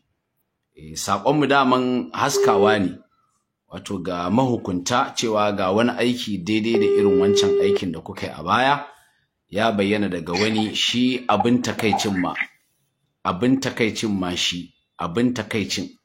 shine ɗaya ne daga cikin memba manya na shura. Wannan shine abin takaici. Shi yasa nake cewa wato kamata ya a ce su karan kansu shura su yi masa hukunci a junansu, a tsakaninsu su yi masa hukunci shi ma.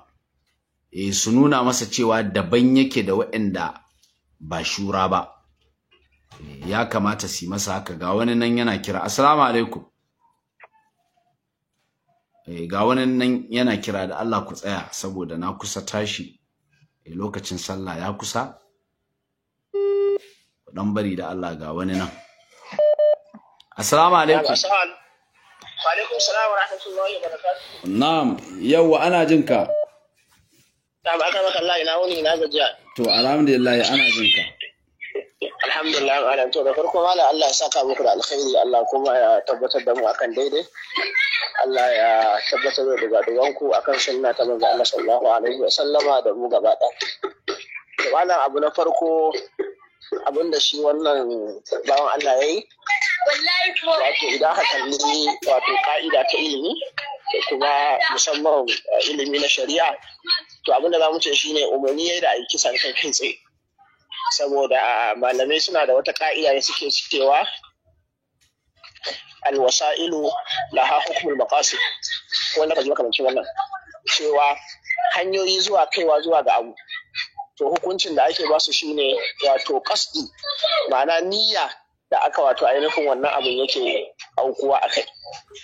Abin da yake bambanta wato hukuncin kisa, cewa annafsu bin nafsi, da kuma wanda zai yi wato ainihin kafara, wato wanda bara a kashe shi ba kenan, shine wato kasdi da ake dubawa, ma'ana nufi wajen wannan kisa. Wanda yana cikin fera rake ko yana fera apple ko yana sai da wuka, ya akai kawai sai wani ya zo da gudu kawai, ko dai ya fado ko wani abu sai ya cake, kaga wannan ba ra'ayi masa hukuncin shi ya kashe shi ba, amma dai zai yi kafara saboda menene Allah ya jarabce shi cewa mutuwan wannan yana tattare da shi, kuma saboda hurma na rai to za a sa yayi kafara. To amma wanda yake ya dauko wannan wuka din, ko kuma suna faɗa da wani sai ya dunkula hannu ya same shi a wurin da a al'ada abin da yake wato ya yawaita shine zai iya bayuwa zuwa ga halakarsa, kamar yadda shi wanda ya ce a ɗauka tako 2x2 a daki mutum, kuma ya ambaci wani gaba wanda wannan gabar al'ada ne cewa akwai yiwuwa ko kuma kaso wajen 70 ko 80 cikin 100 zai iya bayuwa zuwa ga rasa rai, kuma sai ya ambaci wannan. To kai tsaye abin da shari'a za ta yi amfani da shi shine ya yi umarni ne da a ɗau doka a hannu, kuma ya yi umarni ne da a yi kisan kai, wanda kaga wannan zai bayi zuwa ga wato ainihin abin da mutum yake cewa differential, ma'ana wasu shi wasu ce za su rama, wanda daga ƙarshe a samu abin da bature ke cewa anarchy, wanda na ji wani ɗan uwa yana bayanin cewa wato asali ma na kafa duk wani gwamnati shine samar da wato ainihin tsaro wa rayuka da dukiyar al'umma. Wannan shine babban abin da yake wato ainihin dalili na samuwar gwamnati. To wannan abu na farko kenan. Abu na biyu, abin da wannan mutumin ya yi, ka iya cewa ya naɗa kansa a matsayin wato ainihin wani gwamnati ne, saboda a cikin maganganunsa za ka ga ya yi ishara zuwa ga cewa ko ma wane ne ya yi a dawo da abin zuwa ga kansa. Kenan ka ga yanzu shi ma ya zamto amirin kenan, shi ma yanzu yana ba da umarni a mas'alar da gwamnati ita ce take da wato ainihin wannan umarnin. Tunda idan muka koma a musulunci, haddi aiki ne nawa na hukuma, aiki ne na shugaba a musulunci, shine zai wato ainihin ba da wannan wato umarni na ayi wannan haddi. Da shi yasa haddi ba a bar wa kowa ba, shi yasa ma aka ajiye wasu ka'idoji dole alkali shine zai wato ainihin wannan kuma kaga alkali yana karkashin wato ainihin shugaba ne, shugaba shine zai wato ainihin da alkali ya bashi kuma cikakken ikon da idan ya bada umarni za a dabbaka, wanda shi alkali a karan kansa a zatin sa ai bai da wani wato ainihin iko idan aka cire ikon da shugaba yake da shi. To kaga yanzu a nan wurin tamkar yana naɗa kansa a matsayin shi ma gwamnati ne, wanda ma iya cewa wannan huruji ne daga wato ɗa'a na gwamnati, har ma yake cewa duk wanda ya yi wani abu to a dawo da abun zuwa gare shi.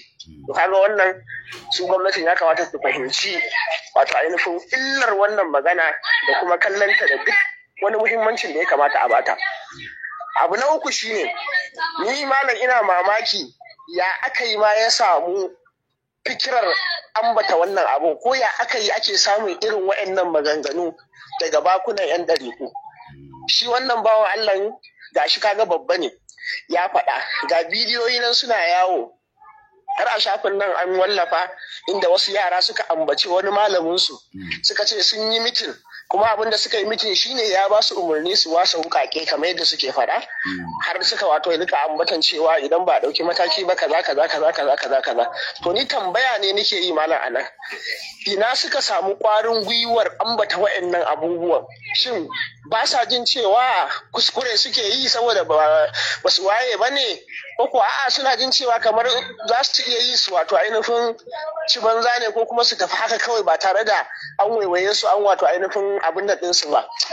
Ba na ganin ɗabi'a ta hankali cewa ɗan adam ya san zai iya faɗawa cikin wani musiba wacce take mai girman gaske kuma ya fito ya nashara aiki.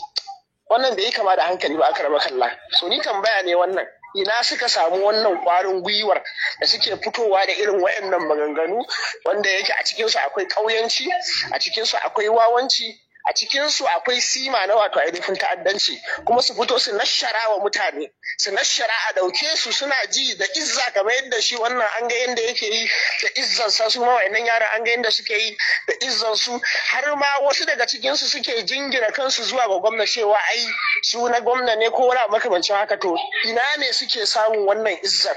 Gaskiya kana ji wato akwai wata gaba da ka ambata wacce wannan gaban nan za ta iya ɗan kaucewa daga kan abin da nake magana a kansa shi na alƙadiri, amma ba ka ganin akwai wani haka dai wani 19 wanda gwamna ya kai shi umara, wani 19 akwai a cikinsu. To kaga ni ina ganin kamar alama yana nuna cewa suna ganin suna da gwamna a hannun. To ai shi zan ke cewa tambaya ce wannan, ai ta ina suka samu wannan ƙwarin gwiwar yin wayannan abubuwan wanda yake akwai wawanci da ƙauyanci duka a ciki da rashin sanin ma abin kamawa. To sai abu na ƙarshe da nake so, kamar yadda malam ya nuna mana a karatun nan ko kuma wannan bayanai da aka nuna mana, ahli sunna mu wato ainihin ƙara jin tsoron Allah subhanahu wa ta'ala da ma'anar kyautata ayyukan mu, saboda idan mutum ya ji tsoron Allah subhanahu wa ta'ala to insha Allah subhanahu wa ta'ala zai ƙara taimakon sa akan abin da yake akai. Sabon manzo dan kana kan gaskiya to ba shi yake nufin cewa misali za ka sakankance kuma ba za ka gyara ayyukanka ba, kuma wajibi ne mu tabbatu akan wannan sunna ɗin. Sabon manzo Allah sallallahu alaihi mun ga sun tafi wato ainihin kare addinin Allah subhanahu wataala, to amma wani abu da suka yi wato ainihin ya bayi zuwa ga jarabawa. To a wajibi ne gare mu ci gaba da karatu kamar yadda aka sani, mu kuma rika sauraron maluman mu, inda mu kuma roka musu tawfiki da dacewa akan daidai, mu kuma ji tsoron Allah subhanahu wataala. Kada mu ma mu dauki afifa, kada a'a wani yayi kaza ni ma in ce zan yi kaza, a'a kullum wannan tarbiyyar da suka dora mu akan rashin khuruji daga wato ainihin da'a wa shugabanni ma daman ba kafirci bane wanda yake bawahan, to wajibi ne mu dora akan wannan. Dan naga wasu lokuta wasu sun fara wato ainihin sauka akan layi suna faɗin wasu abubuwa wanda yake kharij ne daga asu daga cikin usul na ahli sunna. Fatan mu Allah subhanahu wataala ya ci gaba da kare mana sunna, ya ci gaba da kare mana masu hidima wa sunna, ya tabbatar da mu akan sunna, ya kashe mu akan sunna, ya kuma shirye wa'anda suke inkari akan sunna in masu shiryuwa ne, in ba masu shiryuwa bane Allah subhanahu wataala ya mana maganin su. Wassalamu alaikum wa rahmatullahi wa barakatuh. Wa alaikum assalam wa rahmatullahi wa barakatuh. To ina ganin ƴan uwa masu albarka nan zan tsaya, duk dai da yake na san akwai waɗanda suke ta kira amma da Allah ina ba ku haƙuri da ku yi haƙuri saboda lokacin sallah ya kusa, amma ku tara idan Allah ya kai mu an jima akwai wani karatu da zan yi da misalin karfe 8:30 insha Allahu. Shi kuma za mu ɗauko ƙadiyya ne na alƙarmawi da kuma irin ƙazaman abubuwan da ya jingina wa janibi mai tsarki, janibin annabi Muhammad sallallahu alaihi wasallama, sai mu ɗauke su mu auna su a ilmance, sa'annan mu ba da dama kuma mu gani menene wayannan 'yan ɗariku za su ce a kansu. Ta nan ne za mu tantance masoya manzo Allah na gaskiya da wanda suke yin da'awa a baki. A gurguje kamar yanda wato yake wannan clip na shi alƙadiri, ɗaya daga cikin membobi na kwamitin shura bisa jagorancin gwamnatin Kano, ya fito ya yi magunguna ne na abin takaici a matsayinsa na uba. Don abin da muka ɗauka shi ne dukkanin wani wanda aka zaɓe shi aka sa shi a cikin wannan shura, ko da yana da wani ɓangare, to shi abin da muke kyautata zato cewa shi uba ne, ya sani ko bai sani ba.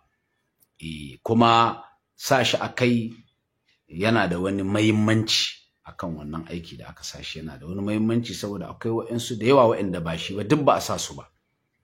Yasa dole za mu ji takaici in muka ga irin maganganu na 'yan tasha, na 'yan daba, na masu son tayar da hankali suna fitowa daga bakin uba, wanda shi ne masa kallon uba ne a tafiya. Tabbas akwai wato rashin gamsuwa.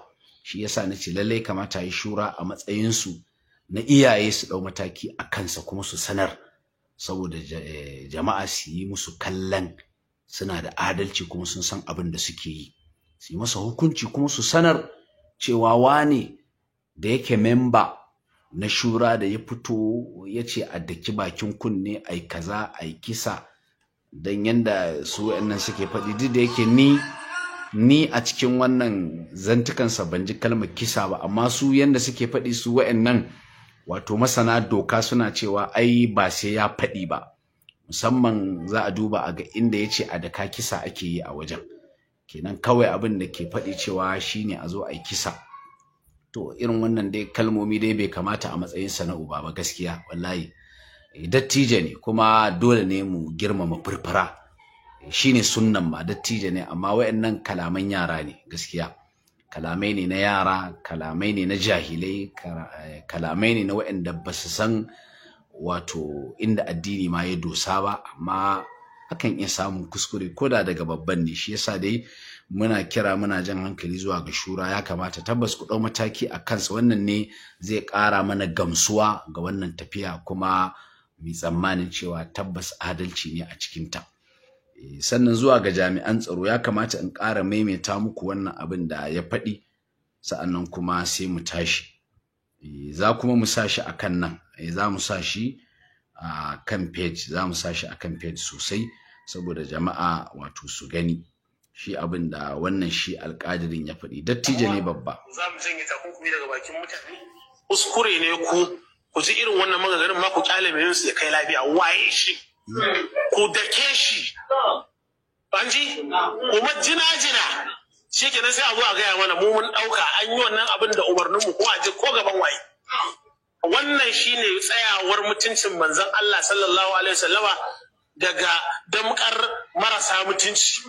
Amma a faɗa manzon Allah yana kuna ai Kano ta yi sanyi, Kano tana nan a dumame, billahi allazi la ilaha illa huwa, banda dai tunanin a zauna lafiya din da cewa a biyo abubuwa ta kofa, kuma kowa da inda Allah ya je shi, da daga nan muka yi sallama za mu je mu tadda su da abin da zai faru ya faru. To amma dai muna faɗa gwamnati ta yi abin da ya kamata, ko kowa jama'a gari ko ɗau doka a hannunku in ji ni. To kaga wannan gaba da ka faɗi akwai kuskure a ciki, wato akwai kuskure a ciki, kuma akwai wato raina gwamnati gaskiya. Kamata yi da kashe gwamnati ta yi abin da ya kamata, to sai kai shiru, don ba yanda za a yi ka haɗa abubuwa masu kishiyantar juna a lokaci guda ɗaya kace kuma a aikata su. da kamata yi da kace gwamnati ta yi abin da ya dace sai kai shiru, amma ka ce su ma jama'a su ɗau doka a hannunsu. Kaga yanzu ka raba biyu, gwamnati tana abin da ya dace ka yi mata shawara, sannan kana umarta kuma wawaye su ɗau doka a hannu. Kaga kamata yi ka faɗa abu ɗaya, ka ce gwamnati ta yi abin da ya dace sai kai shiru, amma kakka ce kuma jama'a kuma ku ɗau doka a hannu. To idan jama'a za su ɗau doka a hannu, ina ganin babu amfanin kuma ka ce gwamnati ta yi abin da ya dace, tunda ai ka ba da umarni a ɗau doka a hannu. Kaga wannan magana ba wanda gaskiya zai karɓe ta a matsayin magana ta son zaman lafiya da kwanciyar hankali da nutsuwa. Magana ce ta tayar da hankali, ta tada tarzoma. A matsayinka kuma na jagora cikin shura, wannan shine abin takaici, wallahi abin takaici ma. Wallahi ina ma dai ba a ciki ai kake ba, wallahi da abin zai fi gaskiya. Amma a ce wanda yake hanawa shi zai sa kai, shi yasa nace inda a ce bangaren masu aikin force ne, to da kai hukuncin ka ma sai yafi na kowa. Saboda kai din an kirkire ka ne kanka samar da zaman lafiya, kuma sai kake kokarin tayar da hankalin al'umma, to da kamata ai hukuncin ka yafi na kowa. Kuma shine adalci, saboda kai kafi kowa san muhimmancin, kai kafi kowa sanin muhimmancin a zauna lafiya. Amma sai gashi kuma sabanin haka ne. Kaga wannan magana da ka faɗi na kuma jama'a su ɗau doka a hannu, wannan ba daidai bane. Wannan ba daidai bane, kamata yi kai ma ka ji matsa, kai kamar kwana 6. Kai kamar kwana 6 yanda aka yi wa Malam Lawan. Saboda kai naka yaninka nasa. Kai kana daga cikin members, kuma naka ma kai wato bai faru ba, kuma sa'annan naka ba shi da matata da ka bayar, kawai ka saki abin ne ga wawaye.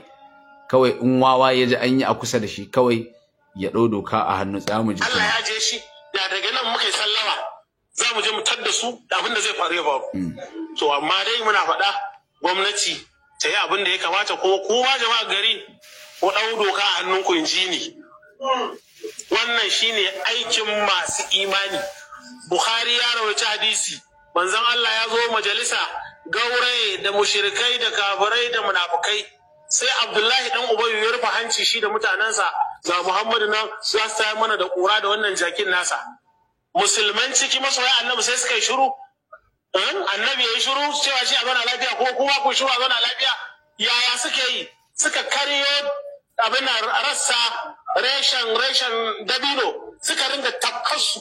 Fafa manzo Allah ya sauko ya ce a bari. Wannan shine wajibinku. Ba zai yi nan mu ce a bari, ko ma ku tafi a mazhabin a bari, to mun zama banzaye kenan.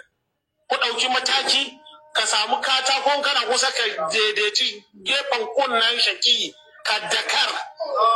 Haya sai yanzu ci alaba da hakuri me ya faru? Ai nasi ya gane, ce kai nasi ne ba gane ba, ni ma bayanan nasi, kai kuma ka hukunta shi da laushi. Wannan shine wajibinku. Mutum ne ba Muhammadu sahabin manzon Allah sallallahu alaihi wasallama, kawai wani ba Yahuda ya ce Allah ya zaɓi annabi Musa akan annabi Muhammadu sallallahu alaihi wasallama. Ya ce kai ni kake gaya wannan maganar? Tare da cewa maganar da ya faɗa tana da fuska. Allah ya zaɓi annabi Muhammadu, kuma Allah ya zaɓi annabi Musa, dukkan su zaɓaɓɓu ne tunda kowa manzon ne.